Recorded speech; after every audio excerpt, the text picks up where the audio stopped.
Hello, everyone, and welcome back to another episode of the Tetracast. This is RPG Site's weekly podcast where we get the site staff together to talk about our favorite genre of video games. I'm your host. My name is Brian Vitale. Joining me, we've got Josh Torres. I've got a lot of things apparently this week. Yep, welcome back, Josh. We have Adam Vitale. Welcome to the JoshCast. James Galizio. It's your turn now. And Chao Min-woo.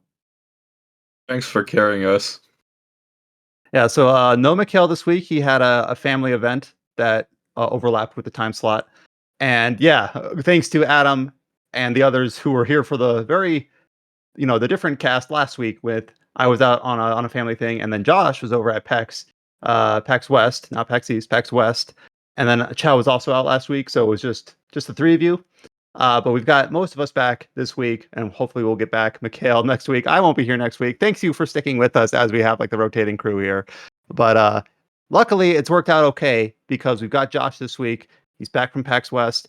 And if you've looked at the RPG Site website in the last week, you've seen a lot of features go up from PAX West, both in terms of articles, previews, news that came out of PAX West, or new trailers that were first shown at PAX West, but then later distributed online.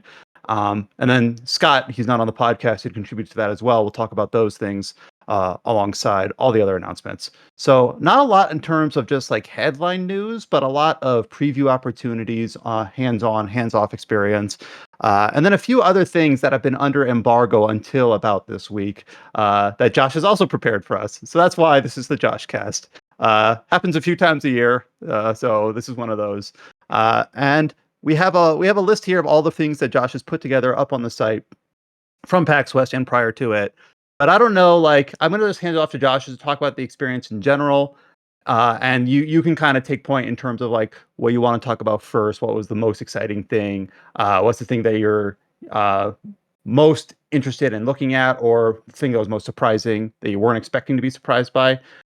Whatever you want. Basically go from there. I guess the easiest way to just kind of go through my schedule on like PAX West. It was a pretty busy year in terms of our coverage this year because personally for me, I like covering things of all shapes and sizes. So PAX West has always been this cool destination where they get to showcase a lot of like smaller scoped games or just smaller games in general that are easily overlooked. That stand out to me, and I like covering those. So like some of the previews that went up this week are like from titles you may not have heard of, like this remake of R-Type Tactics 1 and 2, and I'll get into that preview later, but like I kind of give a little bit of a history lesson of like kind of the interesting legacy of that, of like, hey, you know, that developer Granzella, they got their name because of R-Type Tactics 2, and they have a really cool history behind that.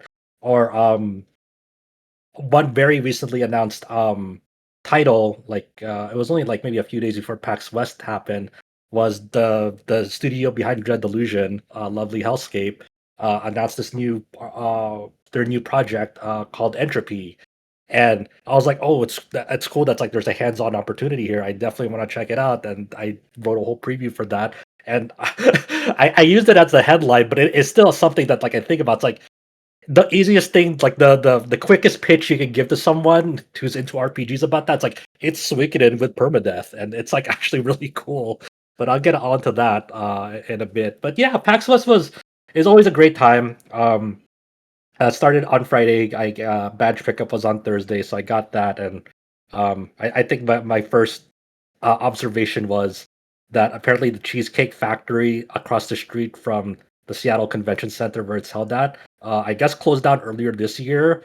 It might have been like some sort of related to a fire situation there. I'm not exactly sure, but that was like my reliable food place for PAX, and I no longer had that, so I had to explore new avenues for it. It wasn't too bad, but I was like, oh, I don't have the annual Cheesecake Factory run. Did you stop by Starbucks at all during the weekend? I did not. I it's definitely nearby, but I didn't stop by Starbucks. The reason why I asked is I feel like there's like 4 of them right around the convention center. Yeah, they're pretty close. It's like one's definitely just like right like behind that Cheesecake Factory across the street. But there's like this New York deli cafe that I ate at for a bit, and that was pretty good. And then I had some food with several other friends that I met up with here and there. It's been like 9 years since I've been to PAX West. Maybe next year. Like I wanna get back into it. You But definitely should. Yeah. it's gimmicky, but it's a gimmick that I like to indulge in near the convention center. I forget the name of the place, but it was conveyor belt sushi, and that's always just kind of fun. Mhm. Where you just grab it as it comes by your plate. You hold on to your plates, and then you eat whatever you want, and then you pay for it at the end.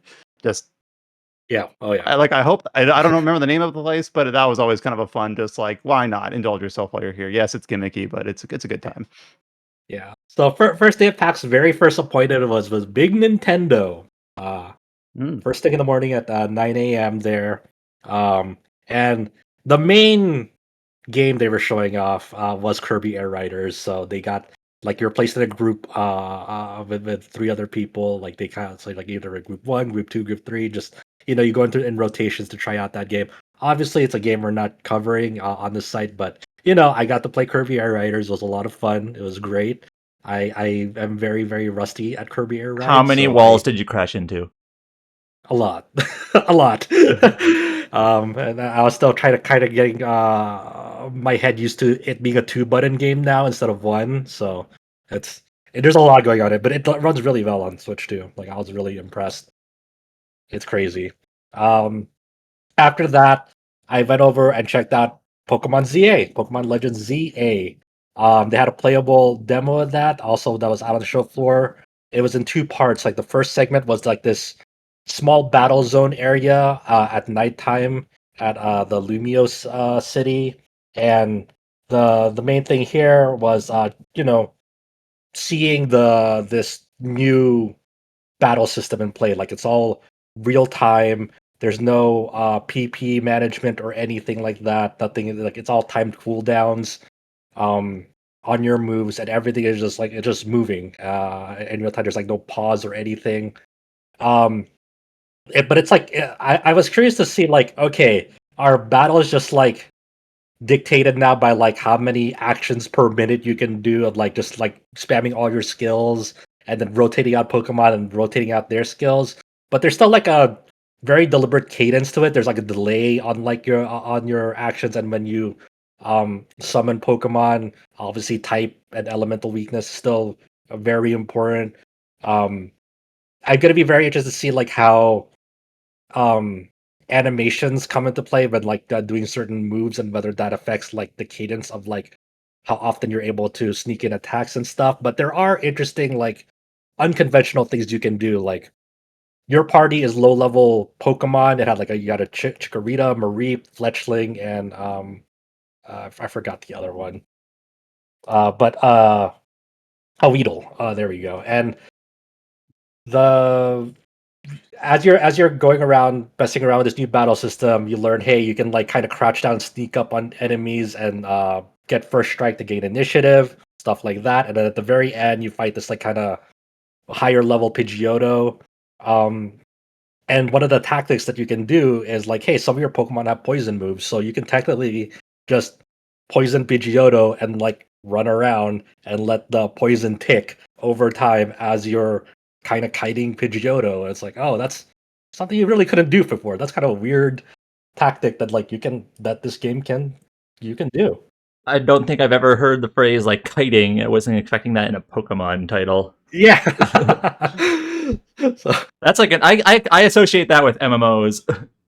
I guess it was a thing in Mystery Dungeon, but yeah. Sort of. yeah, but definitely not like mainline Pokemon game like this, like well, quote unquote Yeah. mainline, I guess. Scalpel and Kazan has prepared me for this. There we go. Do this. um, so that was cool. And then the second part of that demo was the doing the Rogue Mega Evolution battles. And this is kind of a weird one. So you follow this dog form Zygarde around to this Rogue Evolution Absol. You AZ, one of the returning characters from Pokemon X and Y, like kind of lends you Lucario for this fight. And the weird thing about this fight is the Absol is like going after the player character themselves. Like they attack the Pokemon once in a while, but they're really targeting your main character throughout this fight. And your Lucario doesn't start out in a Mega Evolved state. You have to build up to it. So this Mega Absol was like level 25, and your Lucario was like level 28. But it's still not doing a damage in its base form. You have to continually attack with Lucario for these Mega Evolution orbs to spit out, and then collect those orbs as you're dodging in real time the Absol trying to murder you. And after you collect enough of these orbs, and um, after you collect enough of these orbs, you can Mega Evolve Lucario. It's a timed install, so so it's like it's Mega Evolution state, but only for a short while. So you put in as much damage as you can during that Mega Evolve state until you do this loop over of like, okay, now I have to get the orbs again to Mega Evolve Lucario again. Um, Pretty interesting. It's like oh, that's weird. That's like there's this whole like real time active dodging element to this with my player character themselves. Okay, sure. So I'm very curious to see how that will play out. I'm really curious to see like how high level end game battles look like in this game, because as more involved skills and more involved like typings and elementals and indirect um battle skills come into play, how does that all play out? Like how do certain status ailments uh get adapted into this real time um shift in battle? So it's very very cool. And the performance on Switch 2 is the Switch 2 edition. Solid 60 FPS. There was no noticeable drops from what I played. It was docked on a screen. So it was cool. Like I'm very interested in playing the full game when this comes out. Um, After One that, thing I guess we haven't talked about, just one yeah, last thing on yeah, the Pokemon yeah, thing, sure. is I don't think we've specifically talked about, and it's a small thing, just the new Mega Evolutions that they've announced over the last month. Yeah. So it started out with Dragonite, who is kind of a weird like fairy dragon thing, like very very like Barney the dinosaur. I mean Dragonite already kind of had that, but like the Mega Evolution leans into it.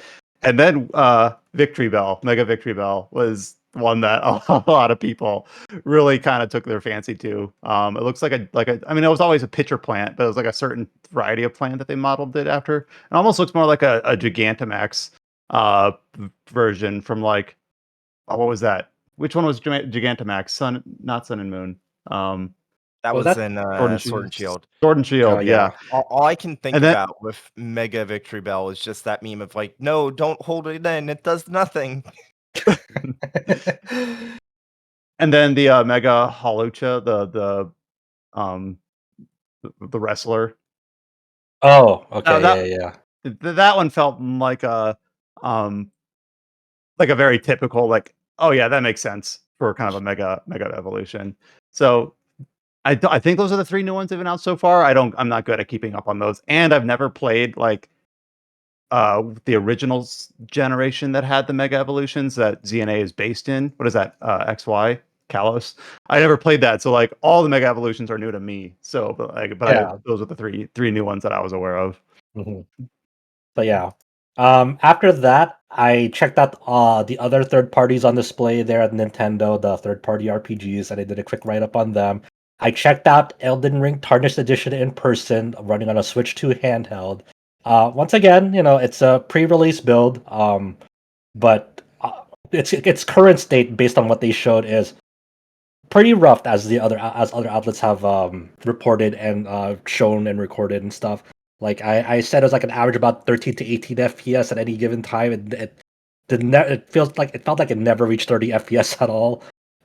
In Oof. that, so I played from the beginning of the game. I played one of the new starting classes, the Heavy Knight. So I'm adding on to the slowness on top of the slow performance on it. I did like the starting area until the open world. I got my death on the roaming boss around when you first go on the open world. I forgot what it's called, like the mounted knight. that And the then Tree after Sentinel? that, yeah, the tree sentinel. And then after that, I was like, I remember there's a dragon to the east somewhere here. So I ran to like that specific lake by like the near like the starting ruins, and I saw the dragon Agil there. But it like kind of did that dynamic entry, and just pops out of nowhere. So and it's like and there's like a boss fight, massive model out on the open road. So you're really stress testing the performance here. Um, I tried to describe it best in my through text on my hands-on, but you've seen it in other Switch games where when an enemy model is outside your LOD area, like immediate LOD area, you'll notice like their model gets choppy because they're trying to save on load resources. So like their movement is choppier than usual than like when they're near you. So there was a moment during this boss battle with a Gil where it does its diving move, but before it does its diving move, it ascends upward first. So it was right by me, but it ascended so far upward to do its dive attack that it went outside my immediate LOD area. So, like, the peak of its ascent before its dive was all choppy, like its animation, and then mid dive towards me to the ground, it starts getting quote unquote like normal performance again. And I'm like, oh man, this is something to behold. This is special right here. This Well, sure even is in a the video base game. game, like obviously, the PC version did, and to my knowledge, still does struggle with the stuttering issue, and it was always a pain when you're like trying to time a pretty narrow dodge window, and then you get a stutter right when your like input wants to hit, and it messes you up. And yours just sounds like a terrible, terrible version of that. Like, oh, not only is it stutter, but it's deliberate resource saving animation slowdown Yeah. affecting your timing. Well, I don't know if that will make this 2025 timeframe that they're shooting for. I don't know. I mean, I don't know what it'll take to like make it a more acceptable playable experience in its final Mm, release. I don't know. yeah. It's definitely rough. Um, then I tried out FF7 Remake Intergrade, switched to handheld. Um, as I mentioned in my preview, if you played like the base PS4 version of FF7, it's very similar to that. It holds 30 FPS. There's no noticeable drops. It's just a Scorpion Sentinel boss fight at the beginning of the game, with Cloud and Barrett. So Mhm. it was a bit of me trying to remember how to play that game, and a bit of like, okay, this is how the fight goes, etc. Nothing really too special about it, but it's cool that like, hey, it maintains a solid 30 FPS if like on handheld if you're just wanting to play this game on the go, and stuff like that. Even when like even when it goes like mid cutscene in combat and the particle effects start to run wild, in it as it's shooting missiles everywhere, holds up pretty well. And then the final third party game I played, third party RPG I played at Nintendo was Borderlands 4. It was docked on a TV. This is like also another early or like fairly old build. When I was talking to the 2K rep, they said this is the build that they had like of this game like about it's like 3 months. It was made like 3 months before PAX started.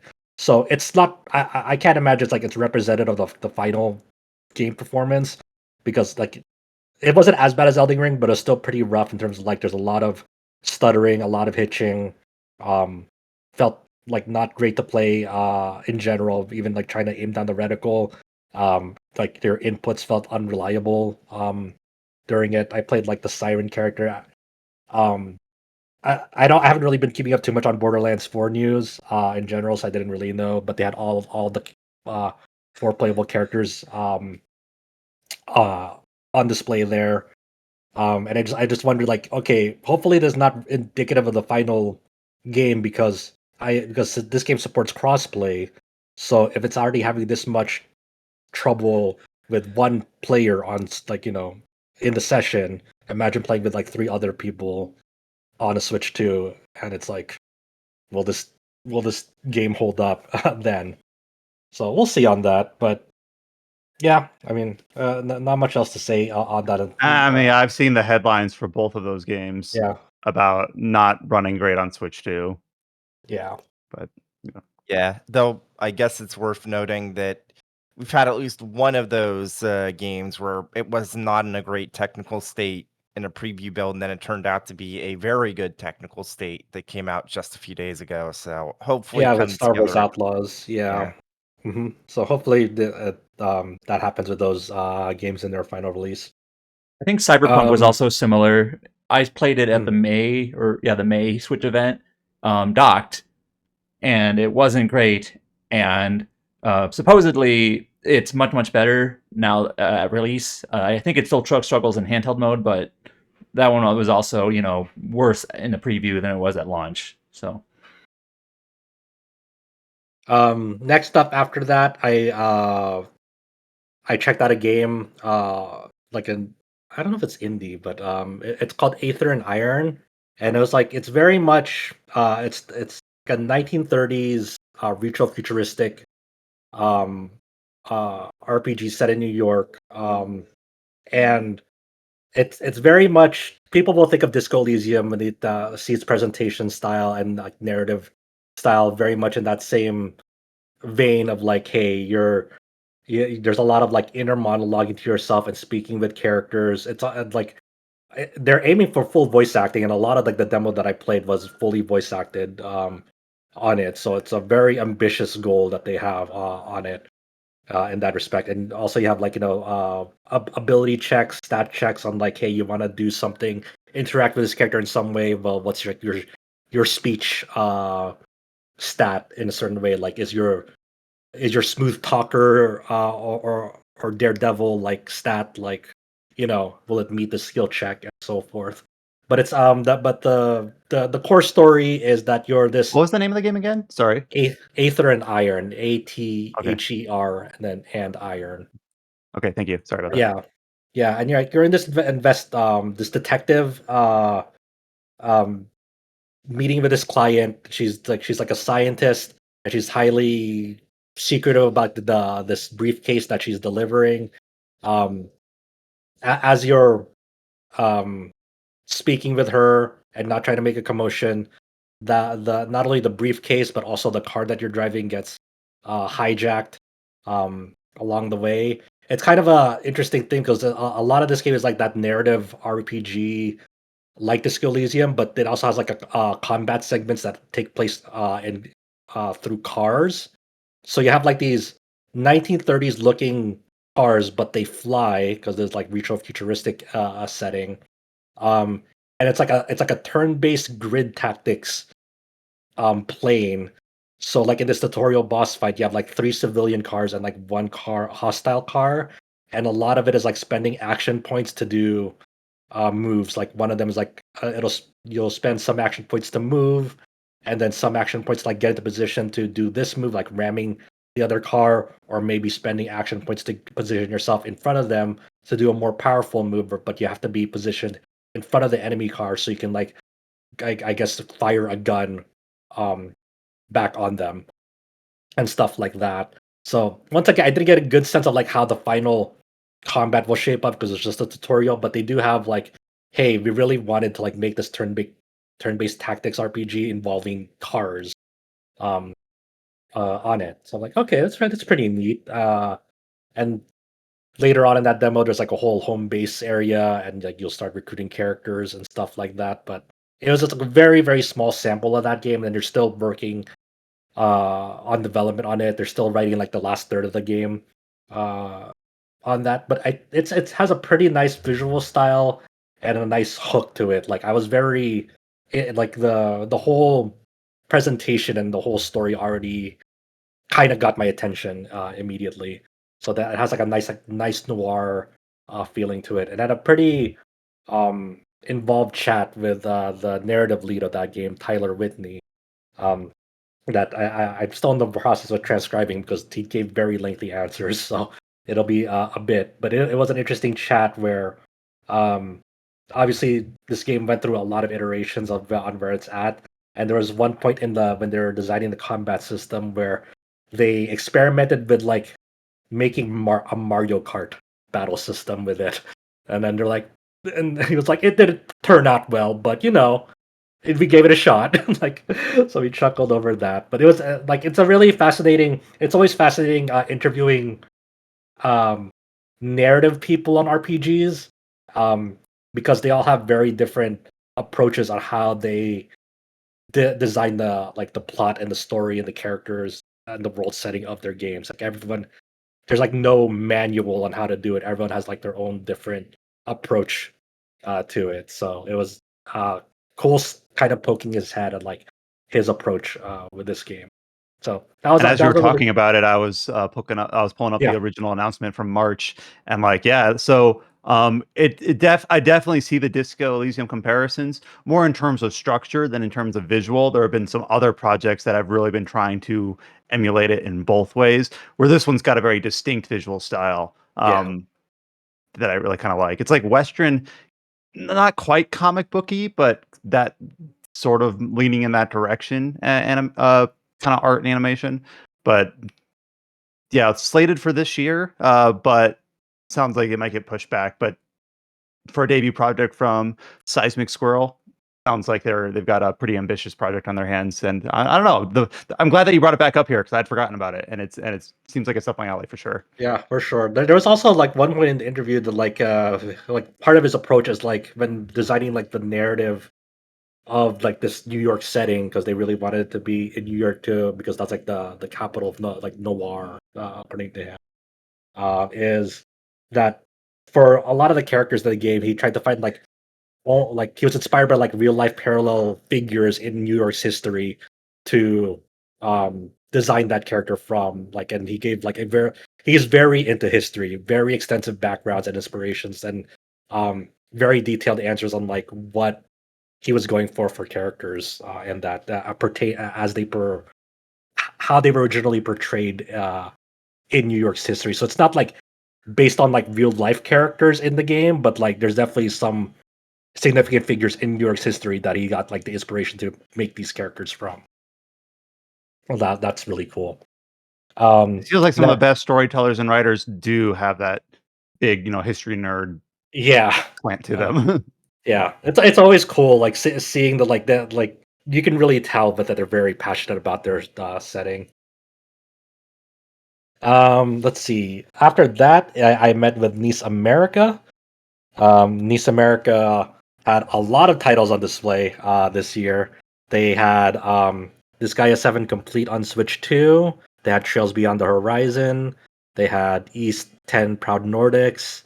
Um, and the one that I decided to write about was they had a playable build of R-Type Tactics 1 and 2 Cosmos on the PS5 there. And this has been in development for quite some time now. For it was first revealed several years ago.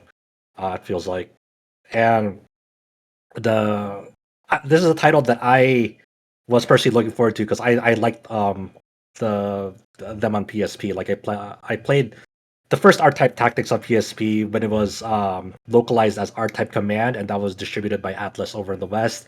R-Type Tactics 2 never got an official Western release on it, so this is the first time it's getting an official English release, and it was really cool because the two stages that they were showing off from were both from R-Type Tactics 2, and it being on a bigger display really helps. Obviously, the all the assets and all the UI is all new. In terms of like it's making better use of like their screen space real estate from the PSP to now HD platforms and such. And it unlike traditional art type games, which are shmups, like side-scrolling shmups, this is a a tactics RPG that is like a lot of hexagonal grids, hexagonal movement, and where you're deploying different like command ships and then stuffing them like with different types of fighters, support units, and such, and you're traversing primarily from left to right. If I remember correctly, there are some stages where you kind of that shakes up the formula, but primarily you're moving from left to right, and then covering like this fog of war, and the fog of war is like all like gray hexagonal grids. So you're proceeding forward as you're uncovering more enemies to blast down and keep on going. But these stages are pretty lengthy. Like these games are pretty lengthy. They have a lot of stages, and each stage is you have to be pretty thoughtful about how you proceed through them because some of them can get quite deadly. Um, so it was cool seeing like hey, like some of the models, for example. in this really make use of like just being remade and all new. Like there's this ship called I think it's called Force. It was called Force, and the model of Force in the original was kind of like this uh basic circle gradient with like some 2D prongs attached to it. It still had like it still revolved around in the PSP version, but it was very, it was making use of like the technological limitations it had. While in the Cosmos remake version, you really see that orb on the Force unit fully 3D modeled, emitting light, and now has like a little like ring device around it where the little prong legs are sticking to it. It's all moving very smoothly. Um, as as it's going around the battlefield on that. So there's like there's a lot of like big attention to detail on that. But I think I wanted to use this preview as a way to kind of convey the interesting legacy of this game, because the when they were first released on PSP, they originally were developed by Studio IREM, and IREM largely left the video game market after the 2011 Tohoku earthquake and tsunami hit Japan, and that caused a lot of their staff members to leave. And one of the more prevalent ones from IREM that left was the R-Type Tactics series producer Kazuma Kujo, and he left to go form Studio Granzella. And that name Granzella is from R-Type Tactics too, because there's like a faction called the Granzella Revolutionary Army in it. So it was kind of like almost poetic to see like, Irem is still holding on to the R-Type IP from what I understand, but obviously they're gonna let Kujo handle this, because he originally headed that R-Type Tactics project when he was still at Irem, and Granzella has had a good relation with Nice America with recent R-Type releases in that series. So it was cool to see how this game has kind of almost had like a long journey to release, and they're gonna announce like the release date fairly soon, I guess in late September. Um, and it was also like I, I I was kind of thrown off also by not only like the new like look to the game. It looks better, like obviously, than the originals, like all fully 3D modeled, all looks really fancy. But they also remade like the character art as well. So, like one of the characters in it that you see looks like kind of younger than the original version. I put a comparison in the preview on it, but also when I showed this the remade character art to my friend, he's like, "Oh, dude, he's doing the Cold Steel pose." I'm like, "Motherfucker, why did you say that? I cannot see it now. He is totally doing the Cold Steel character pose in it." I'm like, Yep. As you were talking, I scrolled down to that. I'm like, I didn't see it at first, but now that you brought it up, I'm like, oh, yep, yep. oh, so that was funny. But yeah, so I mean, like for people who are into R-Type Tactics, I'm sure they've been waiting to hear and see more of this. So definitely did it for them, but also because of personal curiosity too. The last one I checked out for Nice America was has an interesting lineage too. This is called Starbites. It's a turn-based RPG with mechs, and this is like from Korean studio Ikina Games. I'll have a mini preview plus interview up on the site maybe before this podcast hits. It's almost done, but it was a cool first look at that game. Nice America partnered with Ikina Games to release it in the West sometime next year. I believe it's coming out of Japan in October 16 or something, and the publisher over there is Happynet. So Starbites has a pretty cool like. I really like the concept art and the character designs. The character art of it. I think the disparity on the 3D models for it is a little bit off-putting for me, because they look a lot more like Saturday cartoon morning-esque when you compare the character art to the 3D models in it, which is probably something I'll get over. But it's still kind of off-putting at first when you look at them. But the ebb and flow of the battle system of this game is very Octopath Traveler plus a little bit of Trails in it, because you have up to 3 characters in combat, and the enemies look almost identical to like how you would highlight an enemy in Octopath Traveler, where they have like a numerical value, uh, which in this game it's their shield value. It's not their break gauge or break value. And then they have their HP bar, and underneath that is like empty slots, and that indicates their weaknesses. So you do through trial and error, like Octopath Traveler, you'll uncover their weaknesses, depending on the damage types that you do in it, because each of the characters that you control have different damage types. Like one dude is a hammer that has blunt damage. Another is a girl with a sniper rifle, and she does pierce damage. So you uncover these damage types. Um, if you hit a weakness, it'll decrease that shield gauge, that shield value. Once that goes to 0, that enemies will be stunned for a few turns, so they can't act for a few turns, and such. And as you're taking and receiving damage, you'll gradually fill up this meter on characters called Driver's High.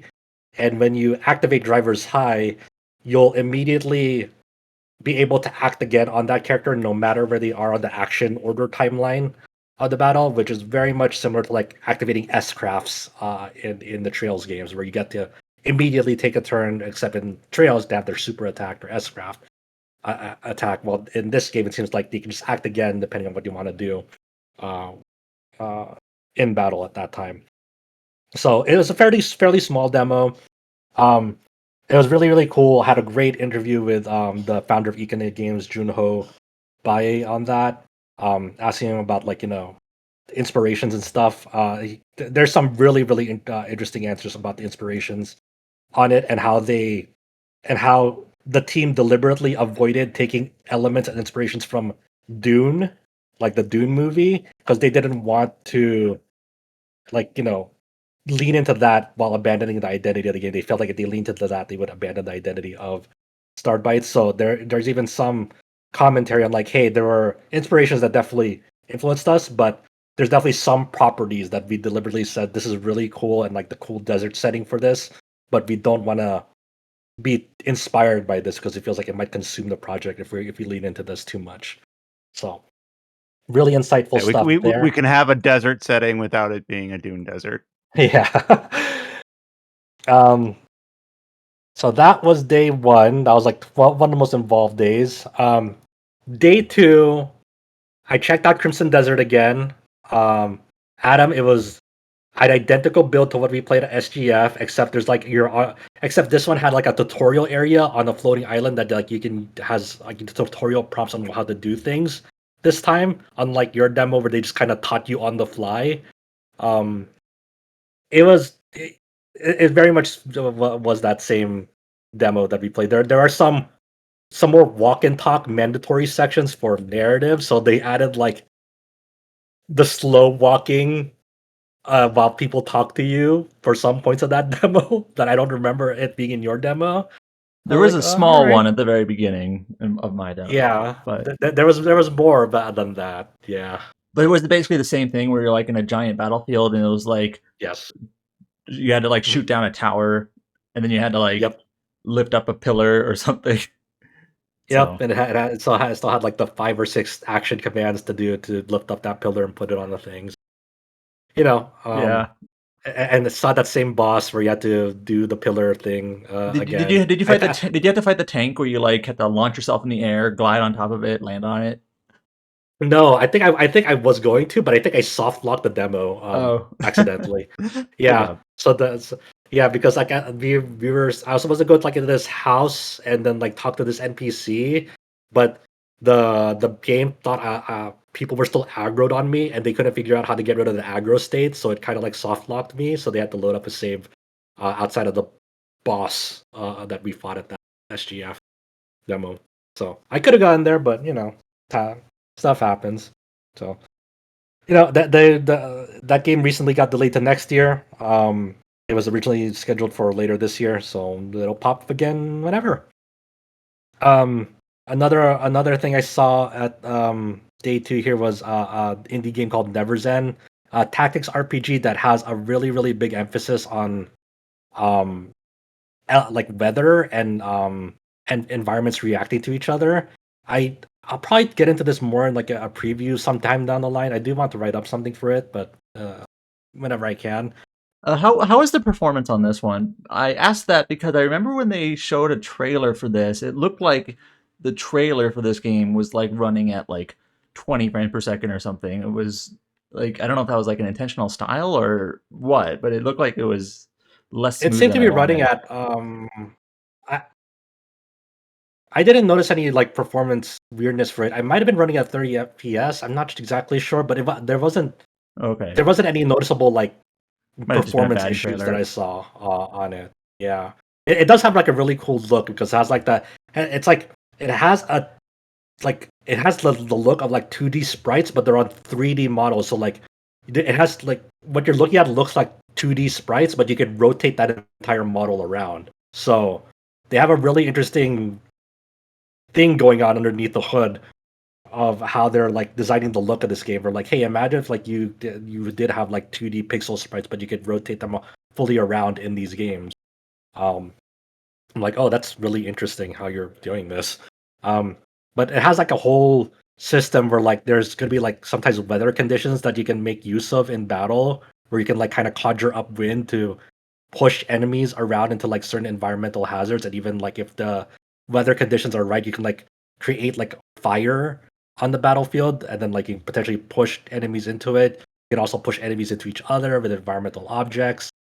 Um, and it's very much like trying to emphasize like just general like environmental interaction, and also making use of like positioning characters in a way that it they're ready for it, because like once you engage in an enemy in a battle, like you're engaged, so you can't like, if you try to pull out of it, you'll get attacked from behind because you try to like disengage from that battle. So I'll go more into that when I ever get around to writing a preview about it. So this game also has like an eclectic grouping of like designers on it. Like the founder of the studio was a lead gameplay designer on Destiny at Bungie.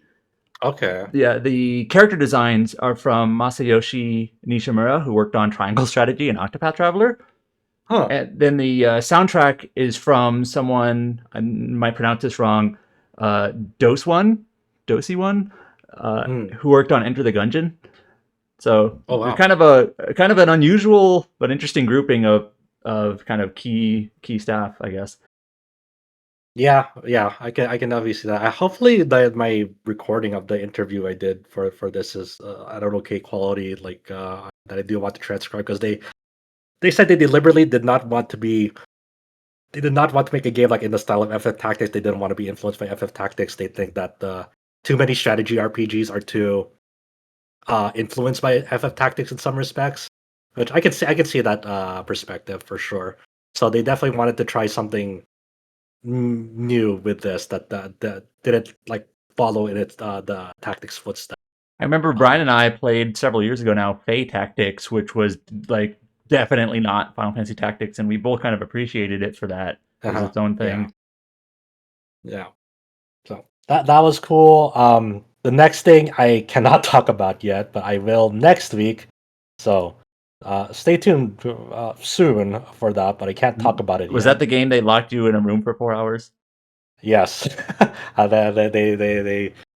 they closed the door, they locked it, and they're like, "There's no escape." Like, all right, Mhm. locked in. Final day for PAX Review was on Sunday. They still went on Monday, but I decided, I'll take that. I want to take that holiday to, I guess, do more work. But but I checked out Shueisha Games. They had a few things going on there.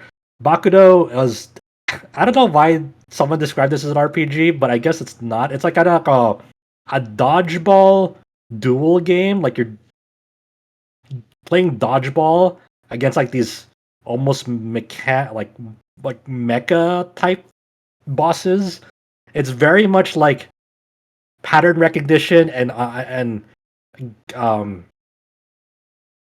responding with the appropriate response. So like there'll be like the basic loop is like, hey, you're uh throwing a ball either left or right or straight, depending on what the boss's animation is doing. So like if they're doing something that's like leading to the left, you might want to throw it the other way because that side is exposed, or they might give you a visual cue. It's like holding up their arm to pose for the crowd, and that's the side you want to throw it to. That'll deal damage, and then back to you when they throw it back to you.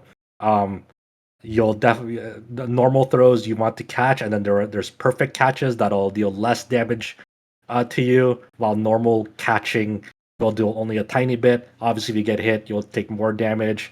There's some throws from them, like red throws, where you have to dodge them, and then sometimes they'll spike it. So you have to, when you see this yellow spike from them, you have to properly time and parry it. And then during this parry animation, that dodgeball will be up in the air, and you can spike it down on them. There's also like sort of like this stun gauge that like when you fully deplete it, they'll be in a stun state, so you can continually spike it and bounce it off of them and spike it again. And so it's a lot of like there'll be different things that the boss is doing. Sometimes they'll jump and cause shock waves when they do something, so you have to jump over them. And they'll do like a combination of like things, and at the end of that combination, you can properly do something to get in your attack. So it's sort of like it's almost like this Souls-like or Sekiro-like trading blows and properly understanding when your opening is at the end of like a attack sequence or chain from a boss, except in dodgeball, which is interesting. But like I definitely like took like some time and a few tries to like beat like the final boss of that demo, because it was not easy. Like I actually like the challenge of it. So that was cool. They What also had was another this dodgeball game called again? Sorry. Oh, it was Bakudo, Bakudo. Yeah, okay. Bakudo. It's Yeah. I could have sworn there was like dodgeball RPGs that came out in the past, like Dodgeball Academia or something. Yeah, or, I reviewed or that. like the Yeah. super dodgeballs from like the Kunio series. So I was just thinking like stuff like that. But those are like more like team management games, not like what you're describing. Yeah, this one's like more like an action. I don't know if there's like an It- RPG element, or there's like different arms or It's almost something. like the way you described it almost made it seem like arcadey in a way.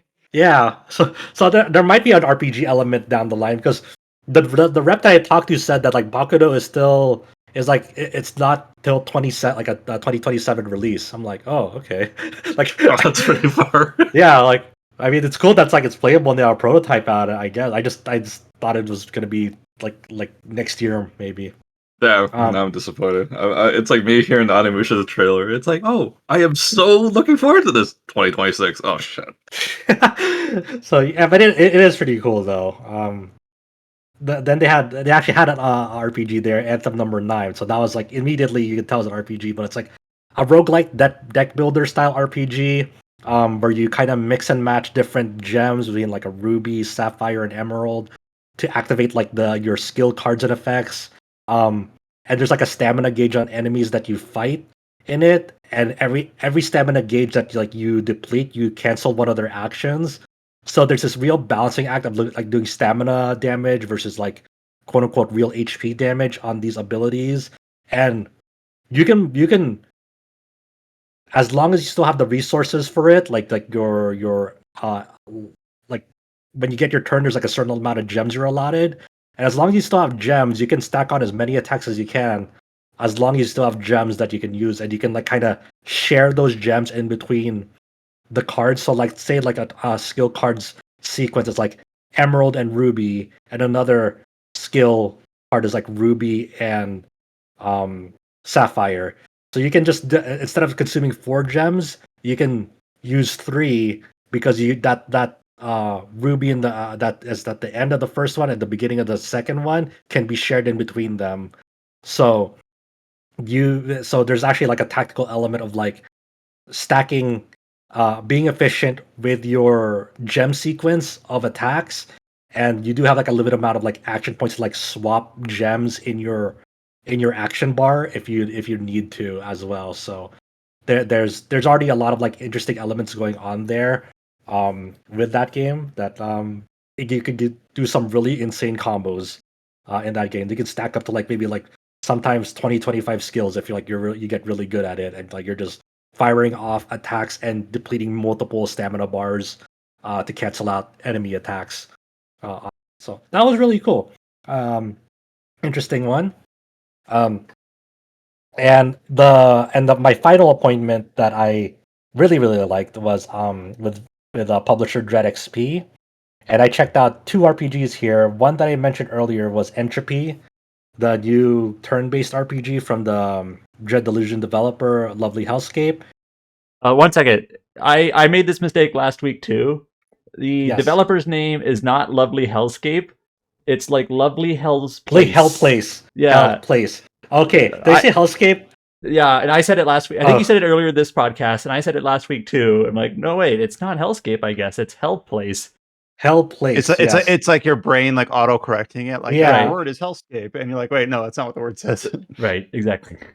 Yeah, thank you for the correction, because I thought it said Hell Place, but I guess it said Hellscape, and I just didn't notice. Yeah. Yeah. So this is continuing their kind of almost homage to early 3D PS1 low poly visuals. Very much what made Dread Delusion stand out when that game came out to a lot of people. They're continuing that with Entropy in a slightly different direction for sure, but it's still within that style. It's like I said, it's when I think about describing this game, it's like Suikoden with permadeath, because the battle system lets you take up to 6 characters in battle, and you can distribute them between front rows and back rows, and it does follow similar rules to Suikoden, where back row people cannot attack with melee weapons, but if they have range or spell casting, they can attack from there. They can't be attacked directly by an enemy's front row, but they can be attacked by ranged or incoming ranged or spell attacks. And then the people at the front line will protect them from incoming attacks. But you can be flexible with this, where you can choose to have like maybe 4 or 5 people at the front row, and have only maybe 1 or 2 people in the back row. So at the end of this demo, I had like 4 people in the front row and 2 people in the back row. And when I was looking at the formation screen in this game, there's 12 slots in the active party. So you can only bring up to 6, but I guess technically if you want all front row or all back row combatants, I don't know if I do all back row, but you can. I guess it will allow for that flexibility. And a lot of the people that you're recruiting this game, whether you talk to them and you can choose to bring them along with you, or get them from the recruitment board at the end, all of those characters, except your own, can die permanently. So if they get knocked out in battle, their HP goes to 0. The post-battle results screen will roll a dice and decide will they live or will they die permanently on that. Oh, so you don't necessarily even get a. Do you have a chance to like revive them before the post results screen? I don't know if there's a resurrection spell, but there's definitely a perk system, like for every 3 levels that a character reaches. There's like one of the perks that you can choose from is like surviving 1 fatal hit per battle, that you can use to like prevent death. But I don't know if there's a resurrection spell necessarily to revive that character in the middle of combat once they fall. Yeah, I was wondering if it was something like Tactics Ogre, where Tactics Ogre also has permadeath, although it also has like you can rewind time, but where they fall in battle, then like a little icon appears above them, and you have like 3 turns to revive them, and then they die. But it's not like that. Yeah, I imagine if such a option exists, I imagine it'll be very limited.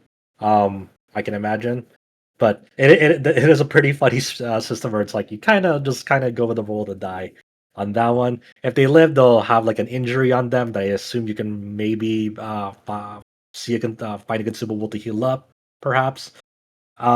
The more characters that you have in your party, the less money you gain in battle, because you're technically hiring mercenaries, so they take a percentage of your reward money. And the people who are in your active party take more money than the ones in your reserves.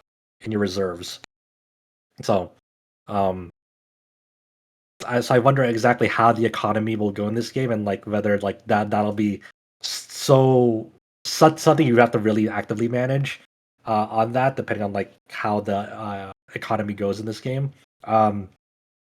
The the battles are pretty, they're basic on paper, but can obviously have some complexity. Like, there are some skills like the sphere where you can do a skill that repositions a front row enemy to the back row instead. So if you want to like have faster access to a lethal back row enemy with your frontliners, you may opt to do that to like kind of reposition them. And everything has an accuracy rating. So whenever you're attacking, there'll be a percentage over the enemy's health bar that'll indicate what's the percentage of a successful attack or action going through. Interestingly enough, and I was like, uh, using consumable items, which you do have to equip on characters to use them in battle. So you can't. There's no party inventory that you can access in battle. Outside of battle, you can, but items have to be equipped to the character to use them, much like Suikoden. And the when you're doing like a medicinal herb consumable, there is like a percentage that says 100% on it, obviously. But I wonder if there's like other consumable items that have like a chance to miss, maybe. Not sure. Um, on that. Other skills involve like, hey, I chose one of the three characters was like a lady with a crossbow. One of the skills with the crossbow was armor piercing. So if I noticed that an enemy had armor on them through their physical model, um, there's a chance to like bypass their armor. You'll also note that they have armor because they have like a gray bar underneath their health bar that indicates their armor value, because having armor will reduce damage to some percentage. I'm not exactly sure what the math is on that, but that armor piercing shot will bypass that on them. Um, it's a really like just cool game that like definitely has like some stakes to it. Over on the battle side, like there's like a tactical overlay that you can toggle on and off at any time, where it'll visualize like all the dice rolls that are happening behind the scenes. When you take both your enemies take an action, so you see the dice rolls of what's happening, and also a combat log, as well. Besides that, and it shows a description of like what each of your skills do. So if you don't know what they do, you can toggle that on and see what they do, as well. So it has like a really really cool look to it outside of like the low poly visuals, like even the artwork alone that you'll see in some of the screenshots. I wish I had like I took a screenshot of this. Like there's like this one character I recruited, and like their face portrait was like Two-Face from DC, where like half of their face was just their skin was just ripped off, and you see like the flesh underneath it. Like it's like that's ugh, crazy, No, crazy. that's always a good design, like archetype or concept. hmm So, I wonder. I don't remember if they told me this or not, but I wonder if they're gonna put like this demo up on Steam or not as part of a Next Fest or something. But I'm not exactly sure if they will. They should. I think more people should definitely try this out. It was such a cool demo. That it's hard to convey with screenshots alone, and even with like minor clips alone. It's one of those games that's like best experienced by like sitting down for like 15 to 20 minutes and just like playing it for yourself and like seeing like, oh, this is what makes this game cool. Um, and then after that, the last one I took was The Secret of Weepstone, which is also recently announced. And this is that black and white, not grayscale, like true black and white, like first person dungeon crawler, very, very heavily inspired by D&D tabletop games. I believe Scott also checked it out, so I think he might handle the preview for it at some point, but I got a chance to chat with the developers on that. Both like the director and like the narrative designer on it, both really cool people. They were very enthusiastic about how the project is shaping up, and it's a little bit of Grimrock. When I was playing it, when I was going through it, um, and you have like you can have like I feel like a maximum of like 9 characters in your party because you have like a 3 in the front row, 3 in the middle row, 3 in the back row. It has such a cool look to it, and all your every time you take an action, it does roll the dice and see, hey, it'll take the first dice roll will indicate did you hit the target, and then okay, then if you hit the target, then how much do you hit them for, and then it'll do all the damage calculations based on like like character archetype, your specialty with a weapon, etc. So it'll deduct or add on like values based on the accuracy and damage value based on like kind of your character sheet in that game. That's my favorite part about it in the demo.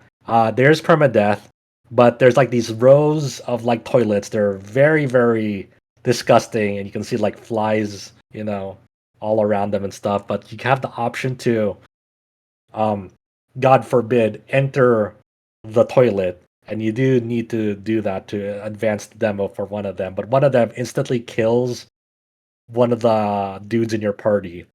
So like one of my frontliners died.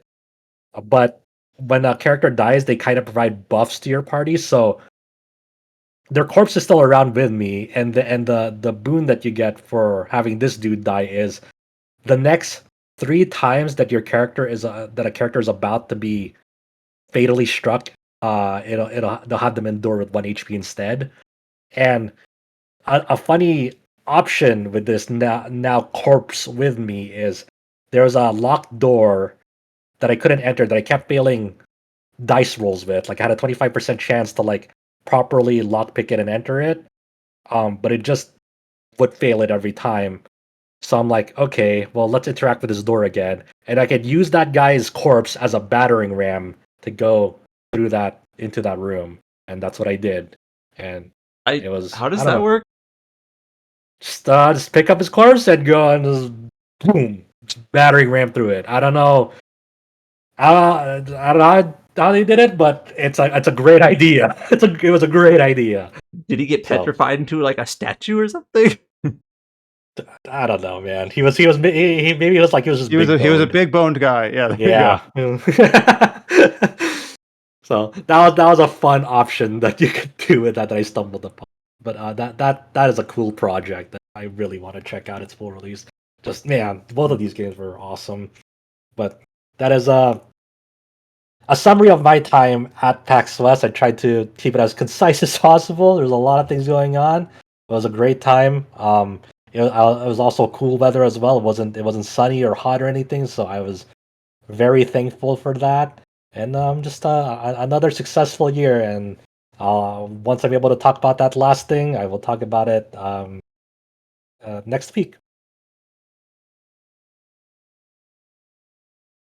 And as part of your trip to PAX West, you have most of the things you talked about. You've put in features up on the site, of course, including the ones that you're still working on either transcribing or making a preview out of.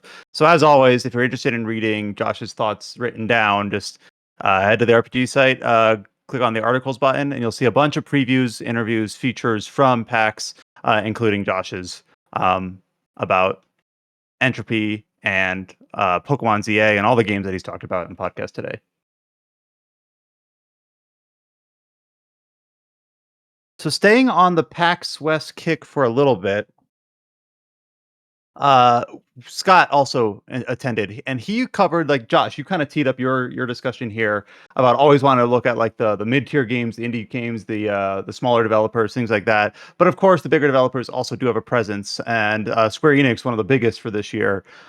So we kind of have like a triple set here of both news coming out of PAX West, new trailers going up for upcoming games. These are Final Fantasy Tactics, the Ivalice Chronicles, Octopath Traveler 0, and Dragon Quest 1 and 2 HD 2D remake. So Adam, alongside Scott's preview articles, Square Enix has also just provided newsletter updates for these games. I was reading through these, and I think the most interesting of the set is probably Dragon Quest 1 and 2 HD 2D remake. there's things about like the that we've talked about in the past, like the fourth character in Dragon Quest II, the fact that they're framing the story chronologically now rather than original release order. But there are some gameplay things that I saw you tweet on Blue Sky, or tweet on Blue Sky, you know what I mean, post on Blue Sky about the changes to Dragon Quest 1 and 2 HD 2D. I've not played the original, so that's why I'm kind of going to lean on you about what they've shown and what it might imply for what might be added to that game.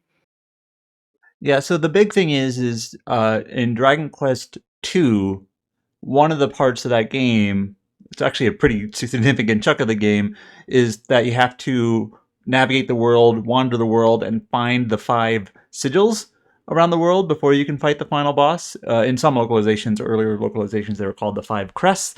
And the game gave you very minimal like hint or clue where these were found. It was, back in the day, literally late 80s, I think, where you just kind of had to wander and figure it out and find them. And now what they did is now you can find these 5 sigils in the first Dragon Quest. It was a little bit unclear if there's like you find the 5 of them in the first game and then you can now also find the 5 of them in the second game again, or if they're like split between the games somehow. I think it's 5 in each. But they weren't in the original game at all. They weren't in Dragon Quest 1. Dragon Quest 1, it was a very lean game. You could beat it in a day. It's a single player, you don't have a party, just a single character. It's a very prototype type RPG, but now they're adding like these new scenarios with these new sigils and things like that. So they're really expanding upon it. So that's pretty significantly different. Not only in terms of like structure, but design, story, balance, all these things. So it is a remake, right? So that seemed like a really significant difference, especially for Dragon Quest 1, but also into 2. So like I said when I first checked it out a few months ago, you are never going to have like a remake was never going to be close enough to the original to be like there was no point in doing a perfectly like faithful remake. So I'm glad that they understood that and they're like, okay, how can we do something genuinely very interesting with this reimagining? Because really it's calling it a remake doesn't feel like at this point really appropriate. It's a reimagining. yeah, and even the Kinda end is of Dragon Quest 1. even the end of Dragon Quest 3 HD 2D kind of teased up, like it had like that teaser ending that leads into Dragon Quest 1 and 2, which obviously that wasn't there originally, or if it was not as nearly as like evident, but Overt. yeah. So kind of flipping around like you said, the chronology and whatnot. And then one other small thing they're adding is that, well, first of all, the sigils, they also can have like effects in battle. Like they can, once you pick it up, they can change like properties of different attacks and things like that. Like I think it said like your Dragon Slash could turn into double Dragon Slash or whatever. And so, there's Dang, I'm a genius. Anyways, and I think Josh even mentioned in the chat, one of his friends realized like, wait, they have Hustle in Dragon Quest 2 now, like easy game or whatever. Casual. If I remember correctly, Hustle is a party heal all type of ability, because the originals are obviously very early. So yeah, I know some people with Dragon Quest 3 remake, HD2D remake, it seems like it was pretty well liked. I know some people take a little bit of criticism in terms of like that game's balance is way different now, and we talked about this in terms of just like what weapons there are. Obviously, the new monster wrangler class in that game kind of just changes things up entirely. Also, so for RPG nerds who care about things like balance or maybe just like construction of parties and theory crafting and coordination and all that stuff, these are going to be very different. So yeah, I'm very curious to check this out. But yeah, as for like Square Enix this last week, basically on Tuesday last week, they had like an embargo lift for Final Fantasy Tactics, Ivalice Chronicles. So they had like a bunch of interviews went up with Mahiro and others, I think, about the remake, and there was a ton of them I saw go up on Tuesday and even throughout the week on that. And then Wednesday, I believe, was Octopath Traveler 0, and we'll talk about that in just a second here. There was both a media kit that had like new characters and new details, as well as, you know, there was a playable at PAX. And then, yeah, Dragon Quest was Thursday. So a big week for Square Enix. Different game each day, basically. And including talking about the interviews, Alex Donaldson put one up for Final Fantasy Tactics, Ivalice Chronicles. So yeah, he kind of clued in on like, why is Balthier and Luzo not in this game? He was going for the headline. Yeah, he does that. Which is fine. That's fine. If you're listening to this, Alex, we're okay with it. The argument is also just like kind of like a no duh kind of thing. Was like, well, when War of the Lions was releasing, you know, in the late 2000s, Final Fantasy 12 was only like a couple years old, and Final Fantasy Tactics Advance 2 is also really new, so we basically included characters in both those games. But now those games are not, you know, in vogue. So like, we'll just get rid of those characters, you know. No one knows what Final Fantasy 12 is anymore, so we can just take Balthier. Who is Balthier? Yeah, I don't know. I haven't been keeping up. Did they ever confirm if the FF7 characters are showing up in this one, the Ivalice Chronicles? I actually don't know, because Cloud was there originally. I think they will. Yeah, he was there originally. He's a part of side quests. He was never an additional new thing. He was always there. Yeah, he was always there, but he was definitely included originally because FF7 was popular at the time. I also saw a lot of chatter online about. This is one of those things where I think people get a little bit too hung up on like labels, where apparently Mahiro was like, this is not a remaster or a remake. And some people were like, oh, what does he mean? And I don't know. I love that. I kind of think of it like games back in like the Super Nintendo or Genesis era, where you kind of just had like different versions of games sometimes, like you have like the Super Nintendo version, or like the PC Engine version, or the PlayStation 1 version, or like the PC version, and they're all like just a little bit different from each other. Like Aladdin. A great example is you're saying Aladdin. I was like, a great recent example, like Gradius, for example, the Gradius collection, or like the original Raiden shmup game. Chow's having me say shoot 'em up here, but I definitely play Raiden. It's different from the arcade. There's like 3 or 4 different versions of the original Ys, or Popful Mail, or whatever. It kind of makes me think of that, where there's like it's maybe not a remaster, maybe not like a remake because a lot of it is maintained, but just kind of like a new version that's kind of like remixed here and there. So I think some people are getting a little bit too hung up on like, is it a remaster or a remake, or like a new version or whatever. And like, I'm gonna stick with new version, right? So yeah, I think like my friends and I talk about Tactics Ogre Reborn a lot whenever Ivalice Chronicles gets brought up. You know, where that game is I consider it a new version of Tactics Ogre. It's not meant to be a replacement. It has some things that does really well. It has some things that doesn't do so well, like the new tarot card system mid battle, the stat buffs that it provides. You know, that is a different flavor from the rest of it that makes it its own distinct identity. That is, I personally don't like it, but I know other people who don't mind it as much. But that's okay. And Tactics Ogre Reborn does a lot of like other great rebalancing that feels like it's healthier for that game in general compared to Let Us Cling Together on PSP. You know, and that's totally fine. Like both versions are great. I did see, and I think Chow will be happy to hear this. I think this is from Jason Schreier's Bloomberg interview. They more or less confirmed that Orlando is still going to be broken. Yes. And there's something in the interview. They even actually kind of phrased it in a way where it's like, we wanted him to be powerful because he's coming to you in your time of need. Or something like that. Like you joined your party in your time of need and you can rely on him, kind of thing. So we're going to leave him just a little bit broken. People keep saying that he ruins the game because it's like, okay, come on. It's like, you just don't have to use him. It's like, if you find him broken, the game has like gazillion characters you could use. I just like the phrasing, like you can rely on him. He's very reliable. That's right. I am going to rely on Orlando. That's for sure. If the game gives me God in my party, of course I'm going to use God, okay? What am I going to do? I think it's also really cool. You might have talked about it last week. I'm not sure exactly, but like the sound novels are finally officially getting brought over. Oh yeah, we as did. Well, yeah, that's also cool. Conclusion. And then I guess the last one is Octopath Traveler 0. So this one again, I feel like it's slightly different. It's not that I'm coming to it new, like Dragon Quest 1, 2, and 3, which I haven't played the originals. I haven't played Champions of the Continent, which is not what this game is, but it's what it is heavily based off of. So, but also the new things. Like I'm trying to remember from when this was announced a month back or so. The town building stuff is all new, right, Josh?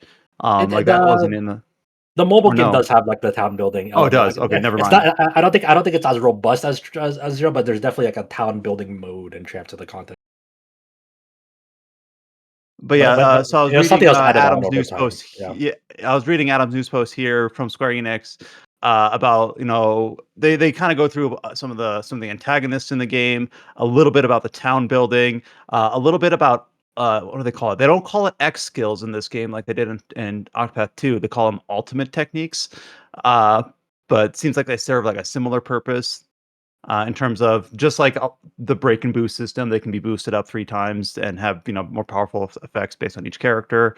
The town building, they talk about the training hall, which can be used to like assemble your team and assign skills to different characters. It seems like it's very flexible in terms of like having the larger cast, allowing you to use the higher amount of characters in battle, and kind of tailoring the composition to your liking. And obviously, it's hard to parse it based on just the newsletter format that Square Enix does. But it seems like the town building aspect really does kind of interlock with the party composition aspect, which is exactly what you want. You don't want it to feel like this side thing that doesn't matter. I've seen people also compare this to Suikoden, which I get a little bit like it's a little bit weary when people compare anything that has like character recruitment and town building to Suikoden, but it's like, no, I see it. If your characters that You you're get it, recruiting yeah. do participate in your town and have like functions there and can improve something there, like okay, sure. One thing that I was a little bit unclear of in Champions of the Continent, as I understand it, there's like 3 separate storylines surrounded by 3 separate villains or antagonists. Here, those three antagonists still exist. They're like in this version of the game, but it's like I don't know if it's separated into 3 storylines or if they're kind of coalesced into like a single storyline now. I'm not sure.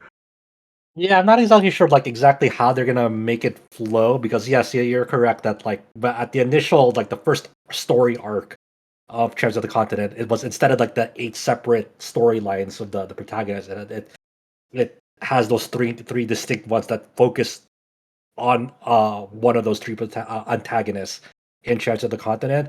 I think what they're doing here is they're gonna try to like sort of combine those in the sense that like they'll make it flow together better instead of just like single like it's not like single focused like the Champs of the Continent. It's like maybe they're gonna try to like weave those storylines and plot threads together so those 3 as a unit um are more menacing, more consequential to make that plot thread flow better, I guess. So they're more equally involved in the ongoings of that. There's actually a pretty neat new key art that they released from the one of the HD2D artists. I forget the name off the top of my head. That shows your main character kind of walking away from your burning village, and like the fires of your village like are manifesting in this art to like the like gigantic creepy scary faces of like the 3 antagonists. I see it. So and then there's some Very girl cool. there also, I assume is like your village friend.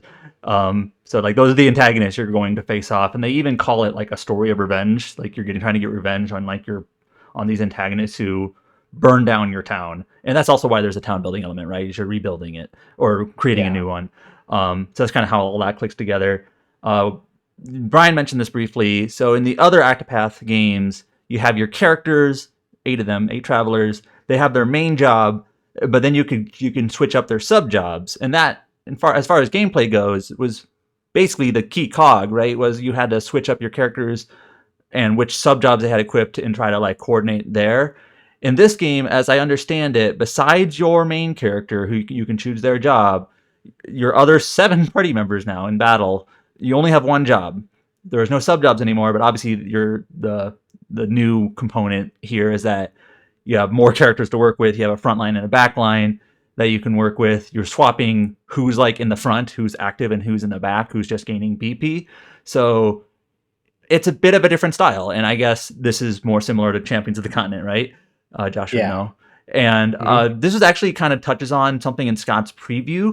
Scott was pretty happy with what he played, but one thing that he was slightly concerned about, and it was one of those things where he kind of admitted it's hard to tell in just a demo. He's like, well, now that you have 8 characters in battle, and now that they're all gaining BP, enemies have like higher shield values, and like battles seem to take just a little bit longer now because you have like more units to deal with and take care of. And he's like, I hope this doesn't drag things down, which is maybe a fair concern. Maybe it's nothing. You know, it's hard to tell in a demo, but it's like it is worth, I guess, just acknowledging that. Yeah, the flavor to combat here might be pretty different. Might be really cool. We'll see. Yeah, I guess definitely, because you can't just like set like I guess like Octopath 1 and 2 mobs and their compositions, their values in like into this game like straight up, because you would just overpower them just with the sheer quantity of characters now taking actions. And like your But yeah, slowest characters or your last to act characters would like almost never get a turn in, because if everything was balanced or paced at the same like measure, you'd just be like, well, by the time you get to them, the battle might be over. So I can kind of yeah, see that in terms of like yeah, the pacing will just be different. Not necessarily worse or better. Like slow doesn't necessarily mean worse, but it'll just be different. yeah. I'm interested to see. Come Yeah, into like yeah, the frequency of battles, like right. maybe there'll be fewer battles that they take a little longer, or who knows.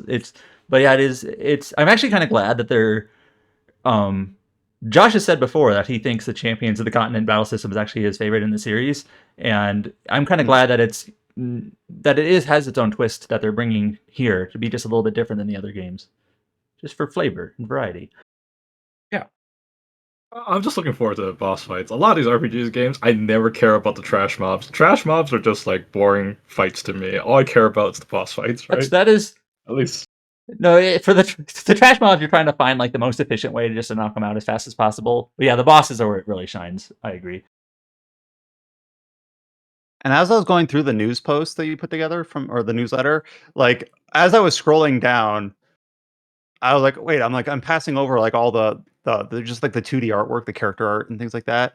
And like it's all just so well made. I don't want to take it for granted because like, yep, that's the Octopath art style. Like, no, this is all like really good. Like all the different antagonists, all the different their official portraits, so to speak. Just I really good. saw one of the responses to our post about this. They were looking at the art for Alexia, who is like a researcher, and she's got an art where she's like in a suit with a lantern and like sort of like a tail cape or whatever. And just the response to one of our posts is just like, "Oh my god!" They just like the art that much. I love that. So It's good art. yeah. So Scott does have a preview up on the site from PAX West for Dragon Quest, for Octopath, and for Final Fantasy Tactics: Ivalice Chronicles, as well as, of course, Alex's interview. Let me see who the interview was actually with. It was with my hero. Okay.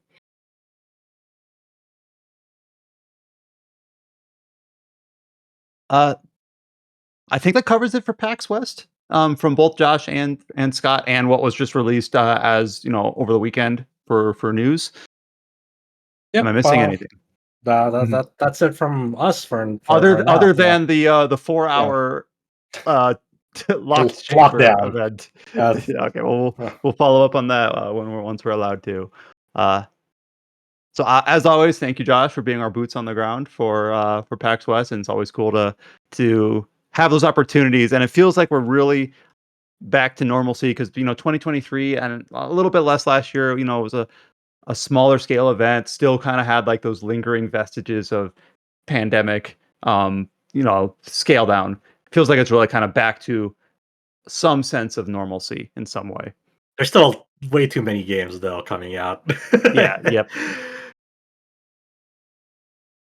And the reason why we over an hour ago called this the JoshCast is that we're immediately going to go into another Josh topic. So there's a couple games that you've been playing over the last month where you haven't had a chance to speak to them until now, due to timing reasons, embargo reasons, what have you. I'm not going to say what the two games are because I don't know which one you want to talk about first. Okay, sure. The first one I'll talk about is Super Robot Wars Y.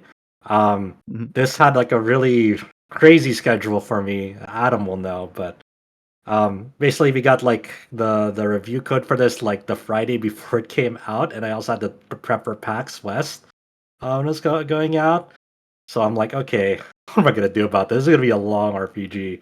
So I basically poured about 40 hours into it before doing like almost like a review impressions, a review in progress, so to speak, because I wanted to still speak to this game, but I know if I did this, there's no way I would be able to circle around this game again after PAX West because I'd be way too busy with PAX West projects, as you can see. Um, so, but it is still an important game to me. It is the latest game in a very, very long running series. About 34 years old now. I recently put up another op ed for SRW that focused on the original generation series that was fairly lengthy that I spoke about several weeks ago. But there's the main series one that has like all the noticeable um, anime IP crossovers in here. You have, your Gundam Char's Counterattack Zeta Gundam in here. You have some newcomers like Getter Robo Arc, which is the new Getter series that recently got an anime adaptation. Um, and you also have some of the more recent ones that came out. Majestic Prince came out and debuted in Super Robot Wars 30. Um, but then newcomers like Dyna Xenon and Gundam the Witch from Mercury for the first season only in here as well. And I think my biggest takeaway, and I think more and more people have, as they play more of this, they've come to agree on, is that this game is the strongest game in terms like of SRW's writing in recent entries. Like SRW 30 was a massive, massive game that really shook up the structure in terms of like it was no longer a linear path game from stage to stage to stage. It was like more branching. You progress at your own pace. There are distinct side mission, main story missions, and the side missions themselves had like some of them were smaller, more puzzle s stages for some of them. Um, and it was like, and it just had like a lot of different gears turning behind the scenes and like a massive roster. But its weakest part was the crossover interaction about these games, where it just kind of felt like it was all over the pace narratively, where some series felt like they were their own little world. Some series that debuted there, like Knights and Magic, just they had they had units and like maybe one or two story stages, but it just felt so it just felt like the world was so apart from each other. Like it was cool that people were interacting here and there, but it just was felt very scattershot and like you know it was kind of like, man, this is kind of a mess to keep up with. Where in Super Bowl Wars Y, it feels a lot more unified. Where there's a lot of it feels like there's a more of a shared history among the cast of the characters, where you actually have like history between like the cast of G Gundam with Daemon and like how he affected the lives of Shin from Gundam Seed Destiny.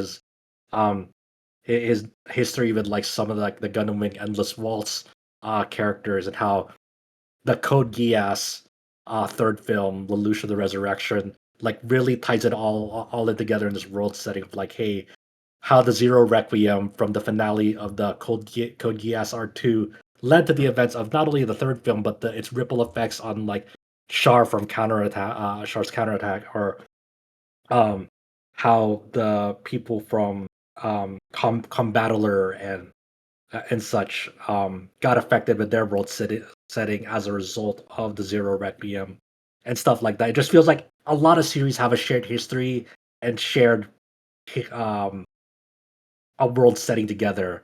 So it just feels smoother to read through, to progress through, because it feels like you have a shared camaraderie with these casts that like the previous entry didn't. And even in the VXT trilogy that had English releases in the Southeast Asian territory, sure you can digitally import them, but like those games are solid, but it just feels like those characters weren't as unified as the ones that you had in Y. And I think, and I make this an emphasis point in my impressions piece in SRWY, where it feels everything comes together because of the original setting that it introduces. Your main character, which is either Cross or Forte, depending on if you chose the male or female character. their default names are Cross and Forte. They are part of this organization called Ninja, all in caps, and it does stand for something. I mentioned in the article, it's like a ridiculous organization name to make that Ninja acronym. And Echika, who becomes like the battleship commander um in this game. But she is fairly young. She's celebrating her 14-year-old birthday at the beginning of the game, and her presence were learning that the city that she grew up in is actually mobile, and it has like a battleship armaments, and that their personal bodyguard is now one of the two characters from Ninja.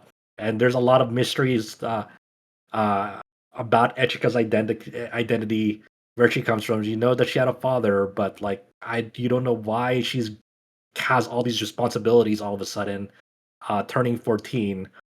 Um, and throughout the game, you kind of learn both about your protagonist, of course, but also Echika's journey to becoming a better leader, because she um this city that she becomes like the leader of, or representative of, like becomes a city state because she declares um its independence throughout like the course of the game, as certain political structures dissolve, and allows her to make this city state um something of like almost like an anti-war story.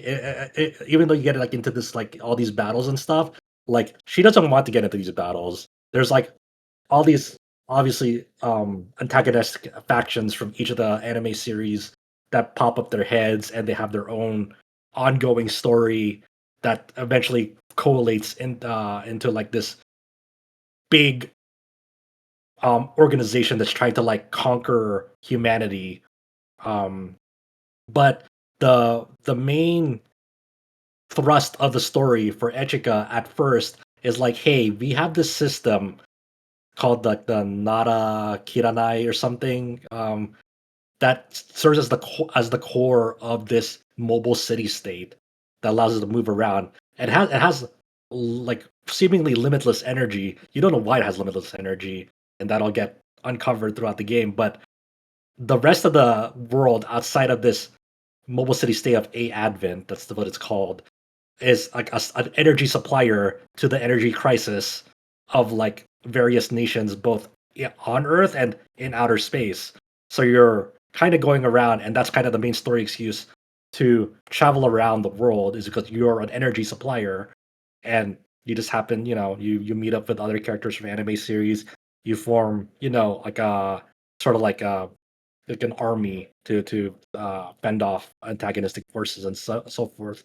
But overall, I think it's just it feels really really fresh, because you have like the newcomers like Dinah Zenon, for example, as their main characters are prominent characters that get involved in the story, along with the Getter Robo Arc characters, both debut series. And they have like great chemistry with the rest of like the almost sort of like veteran cast coming into this entry. um that just makes it just a really nice narrative to like kind of go through, whether you know where these characters are coming from, whether you've seen these shows or not. um it you get to learn about them and see, like, if you already are familiar with some of these characters, you see like kind of like a new side to them, because they are developing under different contexts than their source material, which is something that historically Super Robot Wars is really good at. Like, people really like to um, uh, point to Super Robot Wars Z on the PS2 of like quote unquote fixing the Gundam Seed Destiny story, because Shin as a character grows up in way different circumstances and contexts due to his interaction with other characters from other shows, that he doesn't turn out to the way he did in that original run of Gundam Seed Destiny. And that is reflected here, where Shin is even though it takes place, the Gundam Seed Destiny's involvement in SRWY takes place after the events of the TV show. Shin himself still becomes like uh, a, a a different character than how he developed at the end of that series because he has other characters to rely on, to mentor him, to be friends with. And he is like a genuinely well written character in Y because of how he interacts with his characters. Just overall, just a really, really way more interesting character than what the original TV run depicts him as. Um, So so, they and threaded the needle of not being overly reliant on familiarity in Mhm. terms of having a character that is just something a newcomer or someone who is familiar with some of the IPs, but not all of them, could enjoy. But if you do know do have that familiarity, there's something to appreciate based on, like you said, yeah, in terms of Gundam Seed, many people consider just a straight up improvement. yeah, for sure. Yeah. Um, and then the gameplay is also seen a lot of like interesting improvements from past SRW entries, where a lot of the recent SRW games don't really like. For example, the terrain system in those games felt like they were irrelevant. But wasn't really an aspect they didn't really capitalize on. It just felt uninteresting because they didn't really do much with terrain. While in Y, they terrains really mattered. Like especially people playing on harder difficulties on harder expert. Like there are times where a lot of the stages are on Earth and they have like prominent water tiles on them, and water has always been like kind of like this sort of um let's say dangerous territory in SRW where a lot of characters don't operate well if they have like really bad ranks in water if they're in water. But in Y, those stages are more prominent. One, they're more prominent, which sometimes they feel like ignored in some prior entries. And two, you really want to make use of because there are even early game enemies that are a threat, especially on expert, that you really want to deliberately position your characters in water to um drastically reduce their incoming attacks because like beam type damage, for example, get diffused in water. So they do almost no damage if you get hit while your unit's in water, but your trade-off is that your hit rate is drastically reduced when in water for a lot of these units that um you're commanding. So you kind of have to make interesting trade-offs of the terrain and how you manipulate it, and along with like the spirit buffs that your characters have, to thread this fine needle of like just basic survival, on early game expert. And as you get more tools over time with the new system, which you consume like the assist gauge, to get buffs and stuff, like you have to be wary of like your not only like your terrain and the bonuses, the evasion and defense bonuses that you get from terrain, but also your hit rate and your morale as well. Where the morale is always like has been a central system in SRW, where the more morale that you have, the more you unlock your harder hitting attack options, and some of them require a certain morale number for your character to hit. And in Y, you are starved for morale for a good chunk of that early to mid game, and some assists and some characters will assist you in gaining those like really important morale gains and those hit accuracy gains. Where so like some characters that are not combat focused, like Purple 2 from Majestic Prince, have just bonuses just by being near them. So even like characters that are not necessarily combatants, like active combatants that you would rely on, even their presence is just like very much like appreciated because they help everyone perform better just by being around them. So there is like a fair bit of like tactical depth that you really have to consider when playing this game because like even like on the stages that I'm on now, I'm like almost 70 hours in. I'm like chapter 5 of 7 now. Where like enemies are pretty threatening still, and like even though I have high leveled characters and like have some upgrades into them, these enemies don't fuck around. If you get hit like twice or three times for or even sometimes once for like the squishier characters, like they'll be either be gone or like get shot down or be at very very low health. And and when when enemy AI, they have like they smell blood in the water. Once they see like one of your battleships or one of your characters have low HP, they will all gang up on that character. They're like, okay, we see, and some of them will deliberately place themselves outside of the attack range of some of your characters. So like they can't even counterattack. They're forced to either defend or evade because they deliberately place themselves outside of the attack range of them. Which is like that's fucked up, But it makes it for a really interesting tactics game on the gameplay and that as well. So like they even stepped it up with just a basic gameplay flow compared to like recent SRW games where it felt like you could just kind of like steamroll through them um, with your eyes closed sometimes. While in this game, you really have to think about like the tactical battlefield that you're in and what party composition that you're going to field into battle, especially on higher difficulty, which is nice. I mean, I think we've all played some tactics games where if you're playing it on the normal difficulty or the standard difficulty, like the enemy AI is like they'll attack the character this is just a hypothetical. They'll attack the character that's closest to them rather than the character who's already in range that has 5 HP left. It's like, well, I'm glad you took the bait, Mr. Computer. Of course, that's not true at every game, or if you play on the harder difficulties, uh, that won't always happen. Like Mad Editing mode, Fire Emblem, or something like that, where they will just kind of gang up on your squishiest, most vulnerable character. Yeah. And then I guess like the things that I'm still pretty lukewarm on is the visuals for a lot of the new characters. Like they have this like you'll it's very apparent like with like some say like Ring Zero got a new model in this game, and the Sazabi also got a new model in this game. They're really deliberately going away from the 2D pixel sprites that a lot of the games like early games leaned into. Like even the recent VXT entries has like some really good like pixel sprites for like some of the models, but now they're leaning into this almost I don't know what method they're using, whether it's like almost like a 3D shader overlay over their models, or if it's just like fully 3D altogether with how they're designing it. But the new design philosophy, visual philosophy for a lot of these like new units, either from debut series like Dynazenon, Get a Robo Arc, Godzilla Singular Point, or even ones that got like new makeovers like Wing Zero Custom and Sazabi.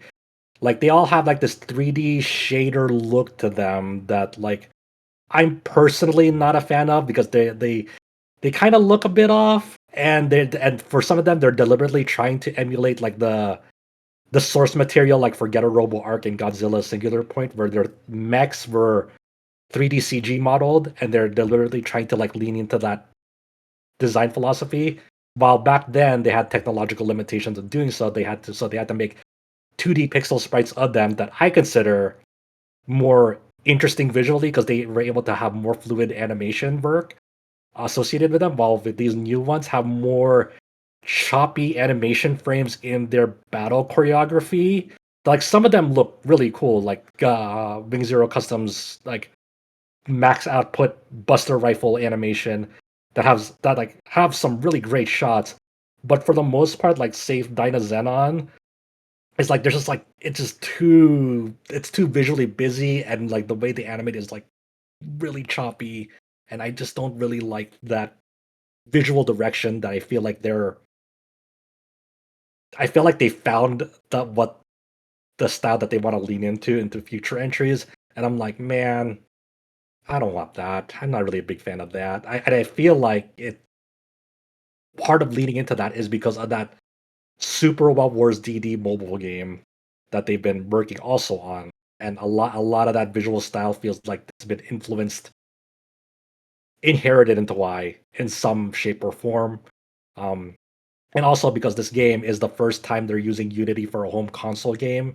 SRWDD also runs on Unity. All the other games prior to then apparently were like on still at the ancient alpha engine from the year 2000.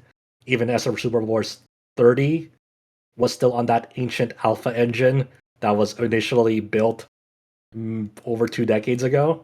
So I mean, shouts out to them for making that change now instead of like having to still have their programmers and engineers still rack their heads, with that alpha engine. But man, I don't really like this new style they're doing. So that's kind of like my kind of bummer with it, because part of SRW's appeal is not only just those storylines and those gameplay systems, but also just visual style of them having these smooth animations on the 2D pixels. I was So trying to think if there was an analog to it, like a series that I've played that has done something similar. I can't really think the of one. analog that I use was when SNK went from King of Fighters 13 to 14, when they've got away from their very, very costly but beautifully made 2D pixel sprite animations to their 3D character models now, which was had a very rough start with King of Fighters 14. 15 is still, it's getting better with that, but still, it's still unmatched what they did with their sprite-based Yeah, fighters, that especially that in 13 14. was unsustainable, but that Yeah, was a piece of art. yeah, yes. I guess That the was, DS Fire Emblems after after the Game Boy ones, going from the sprites to like the shaded low poly model things, like Shadow Dragon versus Blazing Sword. Not quite the same, but Yeah, that's kind of what I'm thinking of. it's a downgrade. I mean, like Super Robot Wars went through different directions. Do you remember like the GameCube Super Robot War game? yeah, That went like Neo, straight up DT. 3D, and people Yeah, didn't yeah, like that. yeah. It's not the first time like it's had this three yeah. There's definitely been older SRW entries that went full 3D that don't look great, but you still had like that almost golden era with SRW, like like Alpha 3 and like SRW Z, um, and even Z2 on PSP. Like had some really great work. Not to say that like everything was perfect. Like obviously there are definitely some units that got the short end of the stick, very visibly so, and their battle choreography and their motion. But I just feel like this is their new goal. This is the new direction they want to go with in SRW, and I hope they refine it if they really want to do this. Because right now I'm like not the biggest fan of it, and I think it's also just a byproduct of like, hey, a lot of mecha shows these days have 3D CG models, and that's become that kind of design framework they want to emulate. And it's like, I don't know, I don't know. So, but SRWY overall, very good game, very good game. I'm still working my way through it. It's very, very long. But, but I think I'm almost nearing the end. Maybe I will complete it after 90 hours. I think that's my rough estimate right now of like when I'm gonna get done with it. It's after 90 hours, I'll have one playthrough done. And also, I'm a very thorough player. Like I do all the side missions, and I'm like at the hard difficulty, and I'd like to feed like kills to like my favorite characters. So they show up as like one of the top aces. So I'm that kind of player. We've all done it. We've all done it. Yeah, that's I, SRWY. I forgot to ask. So, what do they do with Amriel's character and that? Because you did He mention Char's he counterattack. Yeah, I mean, Toru Furuya still voices Amuro in this game. Like for context, this voice actor, very very popular voice actor in Japan, who voiced Amuro in the Gundam series, went through a series of scandals, very not heinous scandals. Um, but as far as I know, he's still voicing not only Amuro in this game, but also the upcoming Grandizer DLC, because he had previous lines voicing that character that they could use from DD. But the protagonist from Bryger, I believe he also voiced that character and previously in that show. But apparently they got a new voice actor for that character in Y based on the footage that they provided on that DLC. So I think for now, um, because they already have previously recorded lines they could easily use for Furuya, for Amuro, and also the Grandizer's protagonist, that they're using that because it's more cost efficient. But as for brand new recordings with that voice cast moving forward, I don't know. Obviously, but he's definitely uh, is voicing less characters than he used to before, uh, when that scandal was publicly reported on. So they're Um, like trying to like scale back his like lines and stuff, and then so they could branch out to like newer things. Yeah, Probably. I think Guessing. it'll be a gradual process, because Japanese fans will not take kindly to Furuya getting replaced with Amuro and stuff moving forward. So they're definitely they're definitely inching to like hopefully finding a replacement one day, especially because conveniently Furuya is almost at retirement age too. Dude is pretty old at this point. So it might just be come down to coincidence, like, hey, Furuya's at that retirement age, so we're gonna phase him out now gradually to newer talent. But obviously, over time, you'll probably see less and less of him. But right now, because it's the most cost efficient option, he's still voicing, characters here because they already have lines for.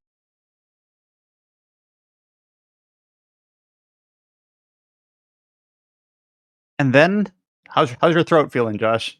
It's holding doing- off. I'm still here. I'm still here. Because we're just gonna roll right on into the next topic, which is Mhm. so.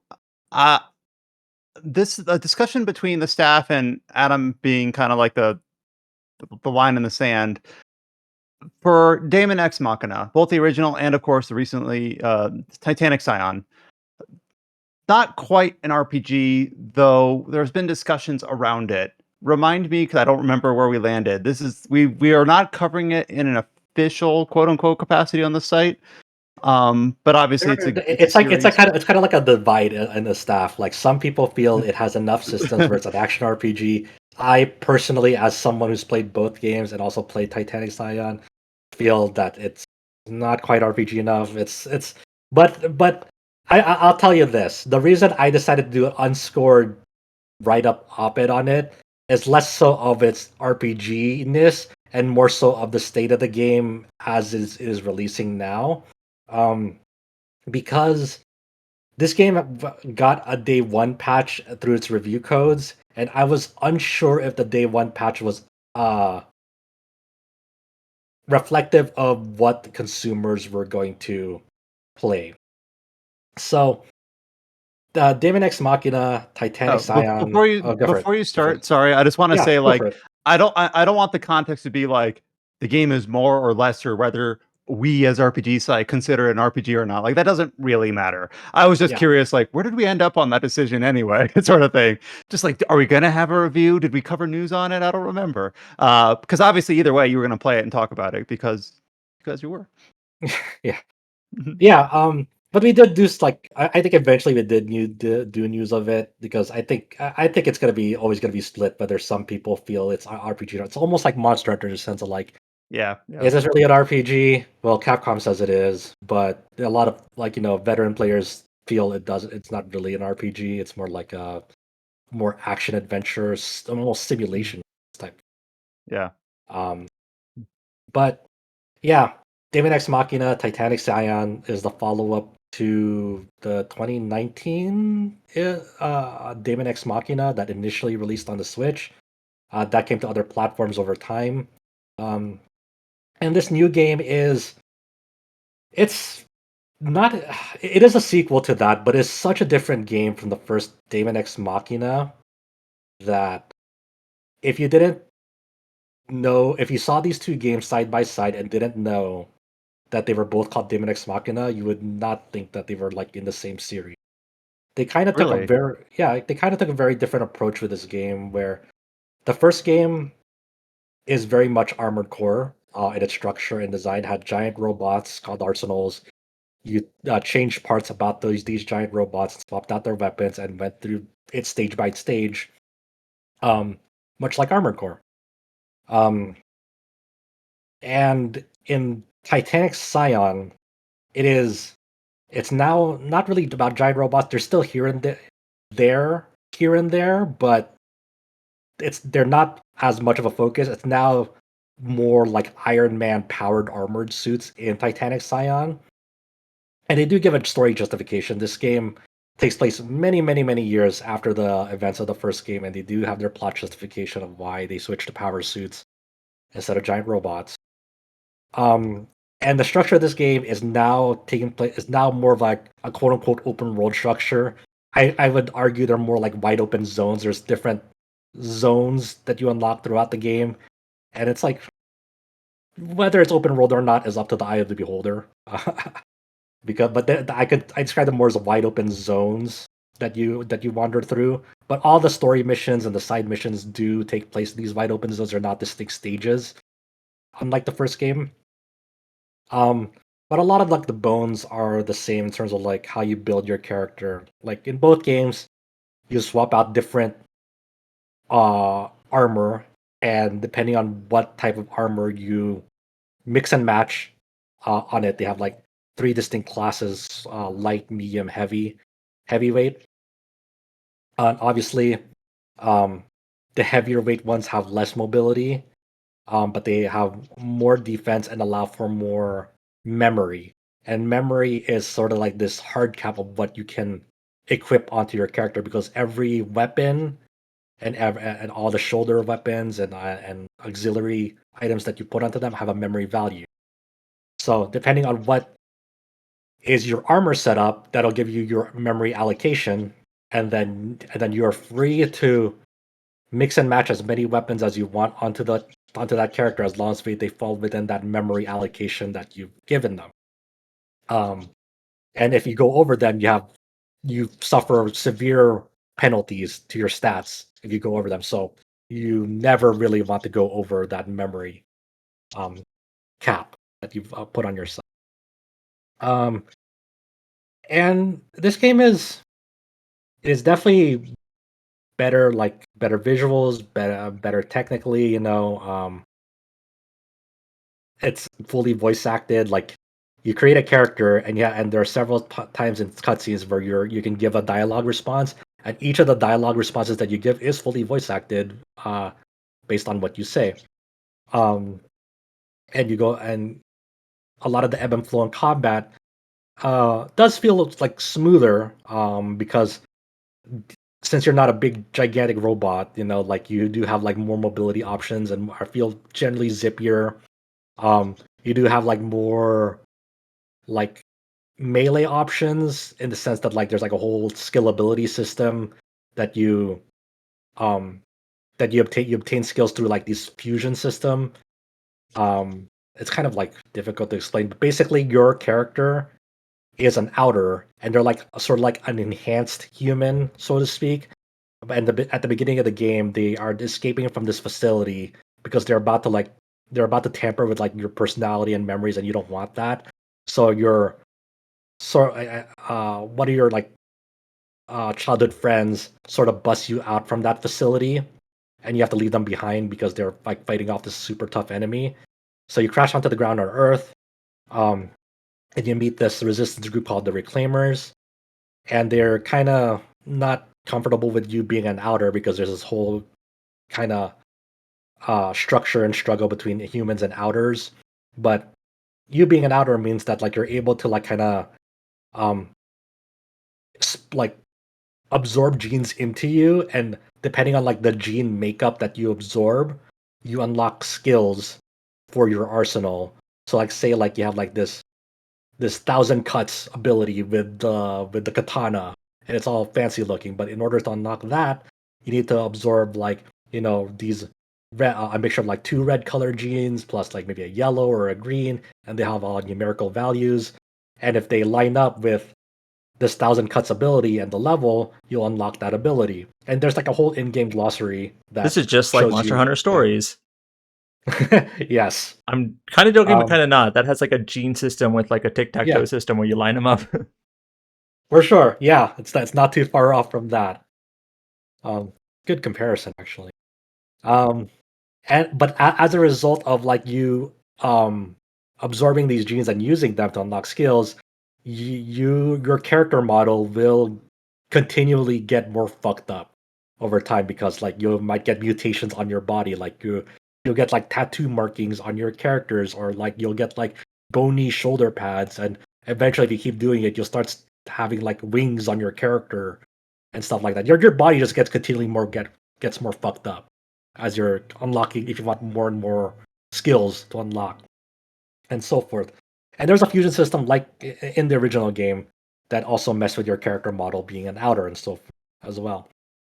Um, there's a lot of different ranged and melee options. Yeah, swords, great swords, maces, gauntlets, um, let's see, you for range you have your assault rifles, handguns, bows, bazookas, um, and they all come like in physical and laser variants of them. So like a laser shotgun versus like a physical ammo shotgun, and stuff. And like you can freely mix and match all of these weapons to your liking, up to 4 of them, primary, and then there's also shoulder weapons and auxiliary items, as I mentioned, as long as they fit within your memory value that that your armor makeup has allowed for.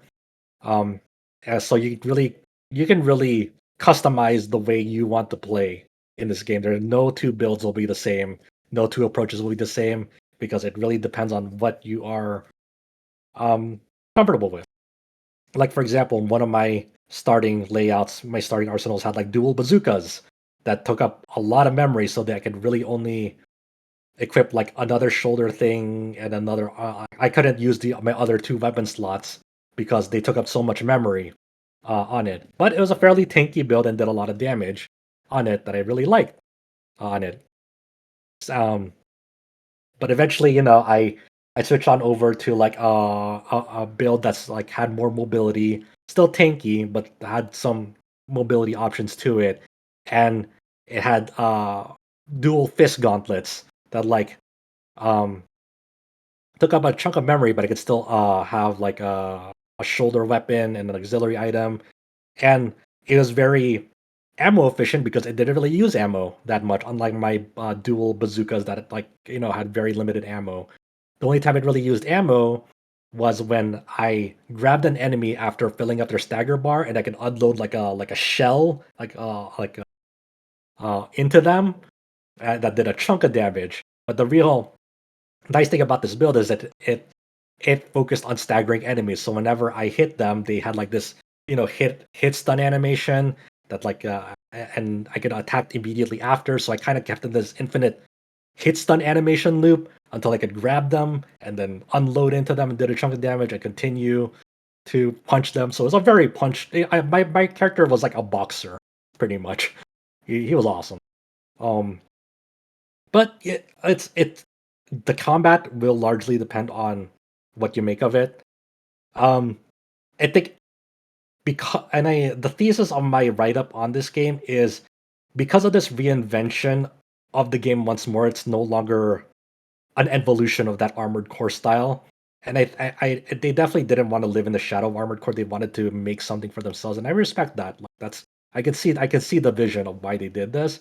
But because of this reinvention, they've yet again struck upon this like solid foundation, but it feels bare bones. Sort of like what they did with the first Daemon X Machina, where they had the solid foundation, very Armored Core-esque. I'd be interested to see what they do to evolve that formula, and their follow-up game is now very, very different. And they have to kind of this once again solid foundation, but it doesn't really. More of a step to the side than a step forward. Yeah, right, exactly. Because that open world, wide open zones doesn't really. It feels empty. Like there are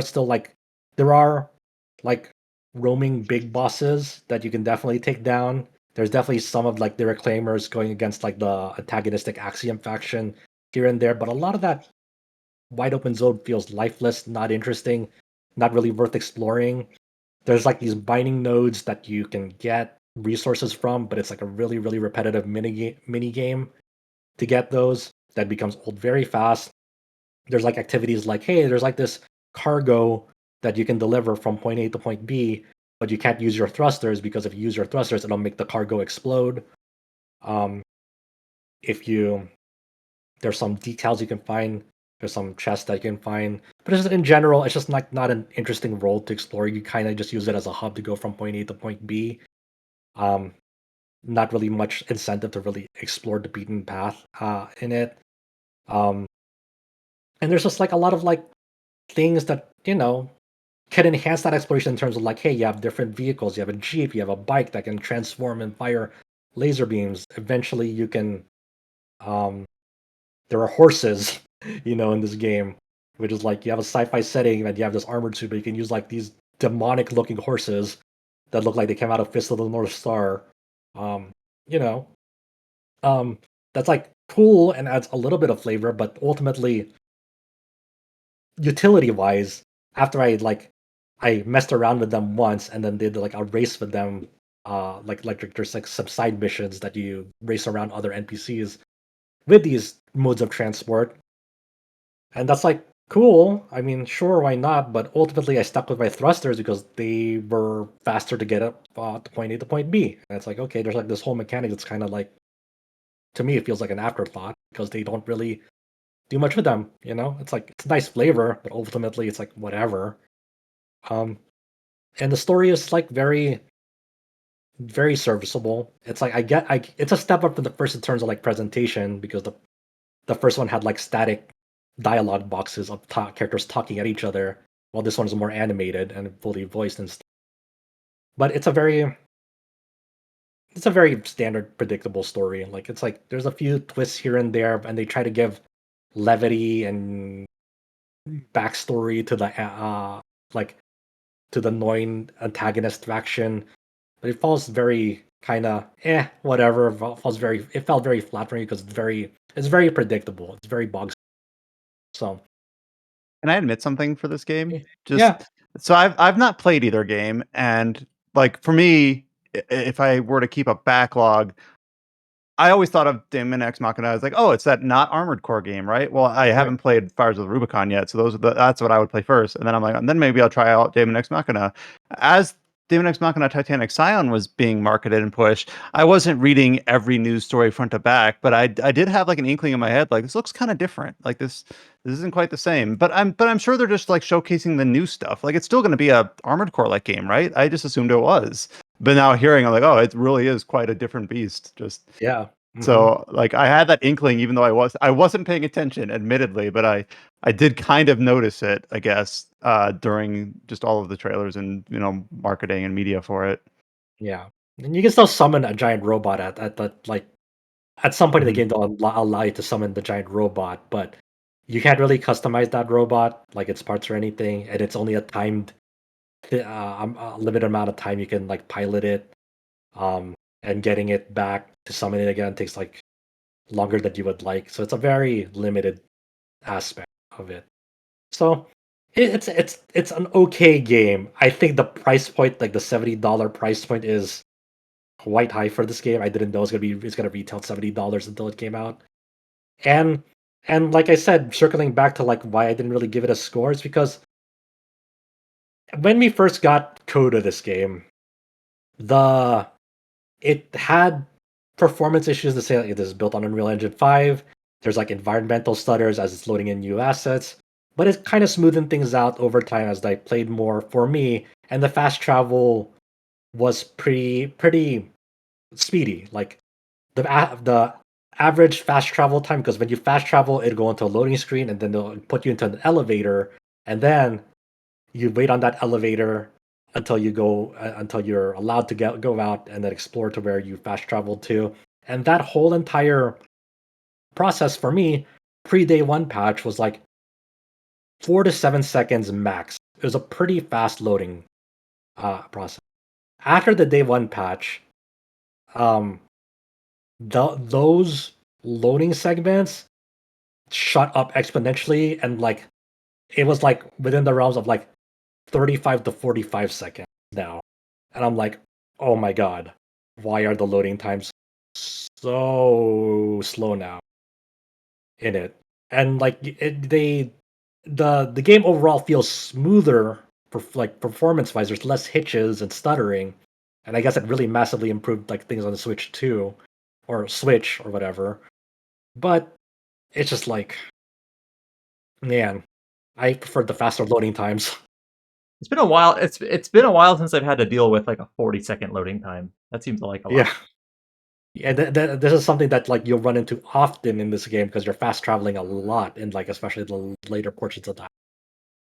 So like that really killed a lot of the momentum for it. I was like, I don't know if this is really reflective of like what people experience, and I guess people are experiencing it more and more, especially when they're hooked up to the online portion of this game because there's an online component where you can um, co-op with up to 3 players to experience the majority of the game with and play Um, together with. I'm guessing part of the problem is that the hitching was like loading stutters before, so they're loading in literally everything at the start. But I don't know, like modern SSDs, you'd think that it wouldn't take 40 seconds if they had proper like loading in there, like direct storage or something like that. Do they just not have that, or? I guess I don't know. I have no idea, but I hear that like disconnecting from the online portion of that game and like playing it offline like helps with the loading, but I don't know what they did underneath the hood with that game to I really. want to I want to Yeah. see how bad it is loading from the Switch 2 game card, because you have that whole thing that's been going on like the last couple of days where you had that Ubisoft dev straight up say, yeah, so it wasn't even the price of the game cards why Star Wars Outlaws is a game key card. It's because of the difference in the memory band, like well, not the memory band, with the read speeds between the game cards and like the internal storage or the SD Express, where it's like less than half. It's like, and this has a proper Switch 2 card. I am kind of morbidly curious now. Yeah, yeah. I wonder if there's gonna be like comparisons. Maybe there's already comparisons up on YouTube that people already tested it. Yeah, it's it I that's why I was just like, man, I don't like the state of this game after that patch now, and I just don't know if it's reflected in the final game. So that's one of the primary reasons I just went to the unscored review. The other is just like, it's kind of like to me it's just like such a different game to evaluate. Like once again, like it's not really the main reason. Primarily it's because of the day one patch thing, but also it's just like it's so different from the first game too. Like I just felt like it felt more. I'd rather um evaluate it properly on like its own merits rather than like how it relates to the first game, because I feel like we're just talking about two different games at this point. And like even see some people, it's understandably the cons is like it's like, man, them going away from the giant robots really killed my momentum because I just don't. There are just some people that like don't really like armored suits and powered suits. They like the giant robot aspect. I get it. Get it. So it's just, it's a different beast altogether. Cool game still, but I I don't know what a new Daemon X Machina looks like this one. I don't know what a third entry looks like because they're just willing to really switch it up. Like I joked around with some of my friends, like maybe they'll just go the Baldur's Sky route and just it's a visual novel now and with some brief segments of gameplay. I don't know. So yeah, I mean, hopefully they continue the series, but I just don't know what the identity of the series is. Like, because now they have this weird conundrum. If they were to make a third entry, it's like, okay, is that third entry going to be an improvement and evolution of the first game, or is it going to be an improvement and evolution of the second game now? And whether you go one or the other, you're bumming out a portion of your audience now because some people prefer the first game now, some people prefer the second game now. There's no, I don't know how you would marry the two together to make something as an evolution of both, I guess. Possible. I just don't know how you do it. Or do they just go and make something new altogether again? Which is, you know, not I would be interested, but it's once again maybe going into the same pitfall. So it's such an interesting game, but it just feels too once again bare bones in the end, and it's kind of doesn't have like a great doesn't have a great connective tissue to tie all the elements together. And I don't know Yeah. if we talked about this, but the publisher did like give some very loose details about the upcoming roadmap Oh yeah. for updates. And like the first one is coming, let's see, October 2nd with a boss and a cosmetic item.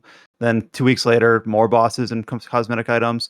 Then there is a paid expansion pack coming out in November. That just seems like really quick. Like they're already saying, like, yep, we're gonna have a well, Especially when the game is $70.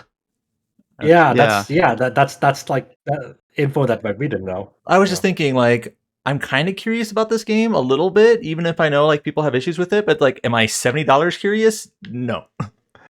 Yeah, exactly. Like man, like you said, $70 plus also a paid expansion pack that like they didn't announce until just very recently. It's like That's especially that's on November. Like that's weird. There's a That's million weird. games coming out in October that we'll be still playing in November. And a lot of it is also just like wording. If it was just like there's other games like Kingdom Come Deliverance had like paid DLCs a few months after release, and that was a $70 game.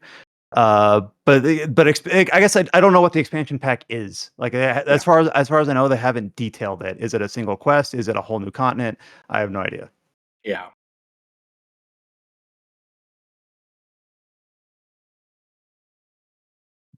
But just like all the other like the PAX East previews and the review in progress for did you write the review in progress for Super Robot Wars, or did you just say you were considering it? I forget. I did. That's You how did actually write. yeah. So Gotcha. both That Daemon and that X went out before PAX West. yeah, both Daemon X Okay. Machina. Well, that Daemon X Machina's embargo was after PAX West, so that came out I Yeah. think on the first, and then so that's not in progress. That's my full thoughts on that. That's because I already beat the game, and then Yeah, the but you're just exhibitor keeping one. it unscored. Yeah. I Yeah. gotcha. So that's a long list of articles, previews, interviews, reviews in this case on RPGsite.net. Most of them written by Josh. Though I do want to shout out that Yeah. Scott did also have 3 or 4 previews as well, also up on the site, as well as Alex's interview and all those other things. So lots of really strong work done over the last 7 days. So go to RPGsite.net and check it out. And then as for the cadence of this podcast, we're kind of already I say already, we're 2 hours in, but that was the bulk of it. Like in terms of like other headlines, there's a few things here we'll tap into. But that was mostly what we had planned to talk about was Josh's time at PAX East. I keep saying East West, and East. the West. I remember when it was PAX Prime, PAX West, and the few other previews that came from there. In terms of other headlines, I'm going to get these two kind of out of the way first, just because it's looking ahead. Obviously, we're going to come out of PAX West and we're going to go into TGS. Not right away; it's at the end of September. That's kind of what's next on the docket. Kite has, as he does every year, basically detailed and summarized what the different Japanese publishers are listed to plan to show at TGS. Starting out with Square Enix and Koei Tecmo. Square Enix has a pretty long lineup. On Kite's article tells you which ones are hands-on, which ones are hands-off, etc. But the list of games is kind of what we expect. The 3 that we've talked about: Dragon Quest 1 and 2, Final Fantasy Tactics, Ivalice, Octopath Traveler 0. One you talked about, Final Fantasy 7 Remake Intergrade on Switch 2. Yeah. And then a few games that, of course, were announced recently. Adventures of Elliot, the HD 2D Zelda-like, will be at TGS. Dragon Quest X Online, of course, is a Japanese event. The Final Fantasy trading card game and the Magic the Gathering Final Fantasy collaboration. So, kind of interesting to see what will come out of that. And then a few other things. I don't know what Killer Inn is. I saw that on the list. I'm like, I'm not sure what that is. That's the It's like Among Us. Among Us in like Clue murder mystery type game. I like how you're all like, it's Among Us. Like, oh, okay. It's that project. The kids do not know what Clue is. You have to say Among Us, or Yes. they won't understand what we're talking about. That's true. That's also that interesting project. That's a collaboration that Japanese TMS or not TMS, yeah. TBS, the TVS, like that broadcasting network. It's like Tokyo that's the Broadcasting Station. Yeah, I yeah, guess. Tokyo Broadcasting Station. Yeah. So I think they're holding like a second closed network test again, like end of September. I think it was recently reported by Salad and Mots on that just came out this morning. So I don't know. I hope that game is successful and cool because it's like it's such a unique collaboration with something that's not really involved with games. I've said Like, I don't know. before that Square Enix has made some efforts to try to stretch the types of games they make, and I think that's a good idea. Yeah. I've said before, like Capcom has basically heavy hitters in several different genres, and other companies do too, but Square Enix hasn't really. They're pretty much purely RPG. So doing some stuff that's more like this, take some swings. I'm up for it. Remember Mind Jack? Yes. Foam stars. Don't say that. That hurts Square Enix. And then the other publisher that Kite put an article up about what they're showing at TGS is Koei Tecmo. They're showing off Neo 3. Of course, that's currently slated for early 2026. They've listed, I guess, 2 demos that they're gonna have there. One is a boss battle, and one's an exploration of a location, the High-End Era field. Hyrule Warriors: Age of Imprisonment will be there, as well as Ninja Gaiden 4. So those will be. You're gonna need to give me the current person I should contact at Koei Tecmo to see if they're taking appointments for TGS, because I have not gotten anything from them recently. Can I make a confession right now, Ryan?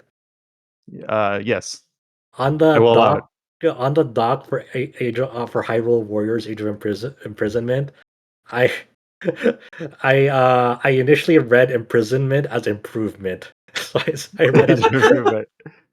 I read Oh, as yeah. Hyrule Warriors Age of Improvement. Have we seen Age of Imprisonment on Switch 2 footage? They showcased gameplay, but it was like very short snippets. But it's a so- Switch 2 exclusive, right? Yeah, it is. Oh, oh. Why was I thinking that we hadn't seen it yet? I don't know. You're probably thinking the Age of Calamity that ran like I'm very just bad. scarred.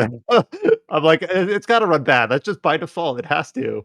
So no, but hopefully we didn't really talk about it. But like, well, we did talk about it. But Pokemon ZA, we were like, this better run better on Switch 2. And then Josh says it runs great on Switch 2. Like, oh, thank goodness. So hopefully it's the same thing here, and it just runs better. Go ahead. Tell me when they're doing Fire Emblem stuff. I wish they had Hyrule Warriors at PAX West, but unfortunately not. They had Kirby Air Riders, which is awesome too. Mhm. Man, I'm very interested to see how this thing runs on Switch 2. I really hope because they in previous interviews they've talked about really committing to performance on this one. So I really hope they have it just runs at 60 FPS, just with no frills. One, I guess, major-ish piece of news from this week is about an ongoing effort to port and localize some classic legacy Japanese RPGs from Falcom. So I'm going to get the headline, and then I'm going to hand it off to either Josh or Adam because you're more eloquent at this thing than I am. So Japanese publisher Edia, Edia, I guess they were behind like the Switch companies of the Ivalice series, like those ports over the last couple of years. They're going to port specifically the PC Engine versions of a lot of Falcom's like classic games, like the original Legend of Heroes 1 and 2, Dragon Slayer Legend of Heroes, Legend of Xanadu 1 and 2, Ys 1 and 2, and Ys 3, Wanders from Ys. So I say Ys. I know how to pronounce it. So these are all games that were released kind of in the early to mid 90s. And I haven't gone through each of these to say like which of these have been playable, which of these have not. But a lot of these have never gotten English versions. Is that correct? They're mostly English patches, so yeah. Not official English releases. Yeah. I also remember like one of them got taken down because they didn't have permission to use the emulator or something. I don't know which one it was. I don't know if That sounds familiar. I don't remember the specifics. it's part of the A console project, I think it was, but I'm not sure that's part of the same category. I mean, this thing is not my forte, so. So the announcement is that Edia will release ports of these PC Engine version releases to ongoing gaming platforms worldwide in the 2026-2027 fiscal years, which could be like mid 2026 to early 2028 calendar years. So these are basically going to be an ongoing effort over the next handful of years, with a plan to release these worldwide. So that's just, again, kind of cool from like, I don't know if preservation's the right word, but it's kind of in that realm, just to make these games more available, make them, have official contemporary releases, for, history buffs for nerds like us. Yeah, we finally get the definitive version of Ys 4, guys. I'm really interested to see how these end up and what they look like, because I can't imagine there's going to be like crazy efforts to like. I feel like since they're calling it ports, So I'm thinking. So they're definitely gonna be like. I think people should not expect like a remake or remaster project like visuals on these. More like native ports, but retaining their visuals. This is different from what the Egg console, the Project Egg console thing project That's is, like pure because emulation. yeah, that's emulator, that's emulation. This is like these are native ports that they're aiming for. Um, but I mean, it's really cool. I'm just trying to imagine like this native PC port to Actually, use. wait, That's not really now that I think about it, I was thinking of like the Ivalice collection on the PC. yeah. That was the first game is a PC Engine game, and it felt like you were playing on an emulator on the PC. I don't know. It's like it But they're opens not. like a Are they ports or emulators for that? For that. oh, it was a port of like you're playing an emulator of the game being ported into. I don't know how you would Oh, describe it, right? weird. Yeah. So Yeah. I guessing that it's like you're just playing the game itself, right? And it's going through like a emulator front end to play it. At least that's my guess on how it's gonna turn out. Hmm. Yeah, I guess we'll see. Like I'm not exactly sure exactly how these will end up being, or if like if Falcom themselves is like almost shepherding the project or having a look over it. Like they made a big deal about this, but I'm not exactly sure how this will actually what the scope of these things are. It's cool that they're getting released worldwide officially. That's definitely big. Um, because like you'll actually be able to like read the dialogue in them. Um, but Yeah, the details are kind of like between the lines. They call it a worldwide merchandising licensing agreement, and they say current consoles. Does that mean which consoles? And they're all going to be worldwide releases? Like, I'm not 100% sure, but that's kind of like the long-term agreement framework. That's what it's planned to be. So we hope so. That'd be really neat. And then to wrap up, we've got a few dates here. Actually, this one is kind of both a date and an announcement. I'm not familiar with this game. Apparently, it's been released on every platform from like a few generations ago under the sun. Puzzle Quest. Anyone here play Puzzle Quest? yeah, that was a rad Yeah. game. I liked it a Yeah. lot. So Puzzle Quest was apparently everywhere on PSP, DS, PlayStation Oh 3, yeah, 360, I Wii. remember. Yeah. Uh, so 505 Games, who did not publish the original version of Puzzle Quest, but I think were one of its sequels or the Puzzle Quest 3, but they are launching Puzzle Quest Immortal Edition. Basically, here's Adam's tangent on labels again. Enhanced version of Puzzle Quest for contemporary consoles. So it's on a lot of legacy consoles, but now it's going to be released as Puzzle Quest Immortal Edition on Xbox One, Xbox Series, PlayStation 4, PlayStation 5, Switch. I didn't explicitly see Switch 2, but Switch, and which will be playable on Switch 2. On September 18th, so soon, within a few weeks. So alongside a trailer, it'll have 4K artwork. It'll have a brand new class. I guess that's why it's an enhanced version and new items, and includes some previously released expansions. So it's kind of like a gold edition, if that term, if you're old enough to know to have that term mean something to you. So pretty cool. Seems like it's a game that has a strong following that kind of passed me by from its original release, but it's going to be available on current consoles within 2 weeks. This hit at a really cool time because like that was like when the Bejeweled craze was happening. So Hmm. just basically having a Bejeweled game but have an RPG system over it was a really fun, novel concept at the time. Obviously, since then we've had a lot of puzzle RPGs incorporating those two genres together in really interesting and creative ways. But like this is definitely not the first of its kind, but definitely one of the most popular of its kind. Where kind of marrying this bejeweled esque match three um genre together with an RPG system where you have different attributes matched with the puzzle breaking that you were doing. Mm.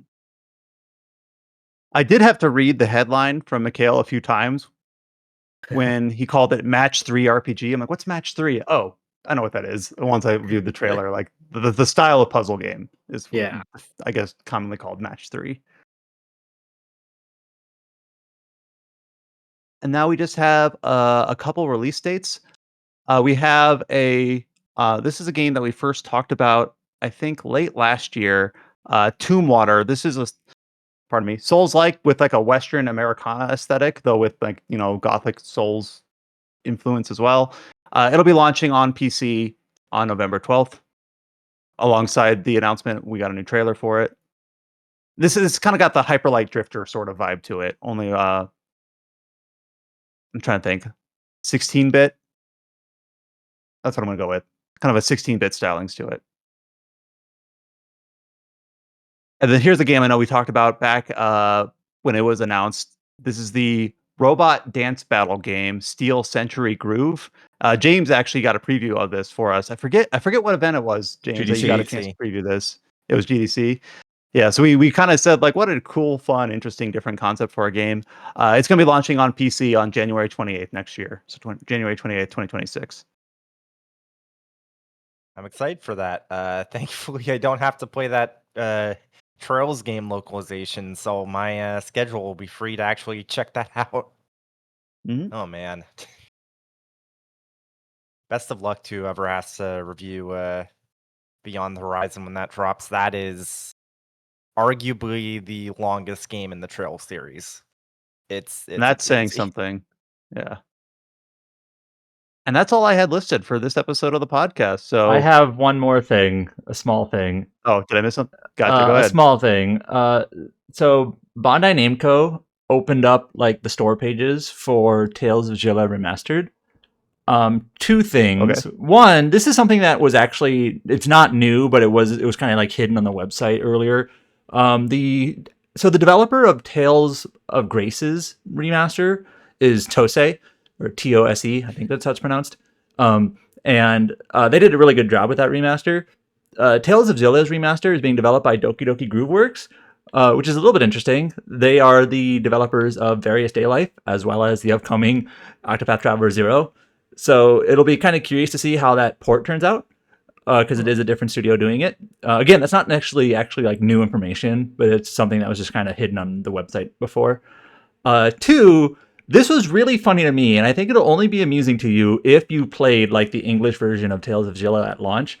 So when the Steam page went up for Tales of Xillia, it wasn't the very first comment thread, but the second comment thread on the Tales of Xillia Remastered Steam forum was titled "The Real Questions," which is, according to the topic here, did they fix the audio loops in town? Hearing mutton, fresh mutton, mommy, mommy, every 10 seconds sure was funny. And then God. the very first response to this topic was mutton, fresh mutton. And then the second response to this topic was, I sure hope they didn't fix that audio loop. I just thought that's perfect for that to be the almost one of the very first topics on the Tales of I love Xillia that. Team God. Steve comment was about mutton, fresh mutton. If you're not familiar with what I'm talking about here, in Tales of Xillia, first of all, every town in that game like looks the same. It's very copy paste. Yeah. But like in the English version, there's just kind of like the audio chatter of like the town. It's not like voice lines, but it's just kind of like the chatter of the townsfolk and whatnot as you're walking through town. And it's always like the same like 15-second loop of chatter. And in the middle of this 15-second, very short loop is some shop owner just going, mutton, fresh mutton. And so you'll hear that like 100 times throughout your game. So that's one of the very first topics on the Steam forum was about that. And apparently people don't want it to be fixed, which I kind of get because it's kind of fun, even though it's kind of annoying. I totally forgot about that glitch, and then you just unlock like some primordial memory, and you're like, oh. There you go. Thank you, Adam, for drawing our attention to this. That's pretty cool. That's I feel like that's the topic podcast title there. Yeah, there you go. Mutton, People won't fresh understand mutton. unless they listen to the very end. So that's your reward. Man, if the Steam community forums were more like that, they would actually be usable in any like situation. Yeah, just sometimes the Steam stories are sometimes good. Sometimes. Yeah, whenever you have to find through something on the Steam forums, if there's something maybe you're trying to figure out, you have to wade through a bunch of garbage, admittedly, to find it. So sometimes there are diamonds in the rough, though. Yeah. But thank you all so much for making it to the end of the podcast and listening. Again, check out all the previews and articles that went up on the site last week. Just search for rpgsite.net, hit articles. While you're there, hit the icon on the top of the homepage to reach our Discord, or hit discord.gg/rpgsite. You can find us on all the social media platforms. Just search for RPG Space Site, and you should be able to find us. If you listen to this podcast and you like what we do, leave us a message, leave us a rating. We like to see those. And next week on the Tetracast, I'm not sure what we'll be talking about. I know Borderlands 4 comes out, but I'm not sure if anyone here is queued up to be doing that. I might play it with friends, but some friends are like already on off play. I'm like, oh man, are we really actually going to do this? So Adam, is anyone covering that for the site? It's kind of in like a I'll just say we don't get space. we don't have review code. Okay, but that's like the big release for next week. So we might talk about it in a passing sense. I won't be here next week. I went one last summer obligation, and then we'll be back after that. Once going into the busy time of week, because 2 weeks from now will be Trails, and then it's like a new game every week from that point forward. So look forward to that. As always, thank you all so much for listening. Until you hear from us next time, stay safe, take care, and we'll talk to you later. My throat is destroyed.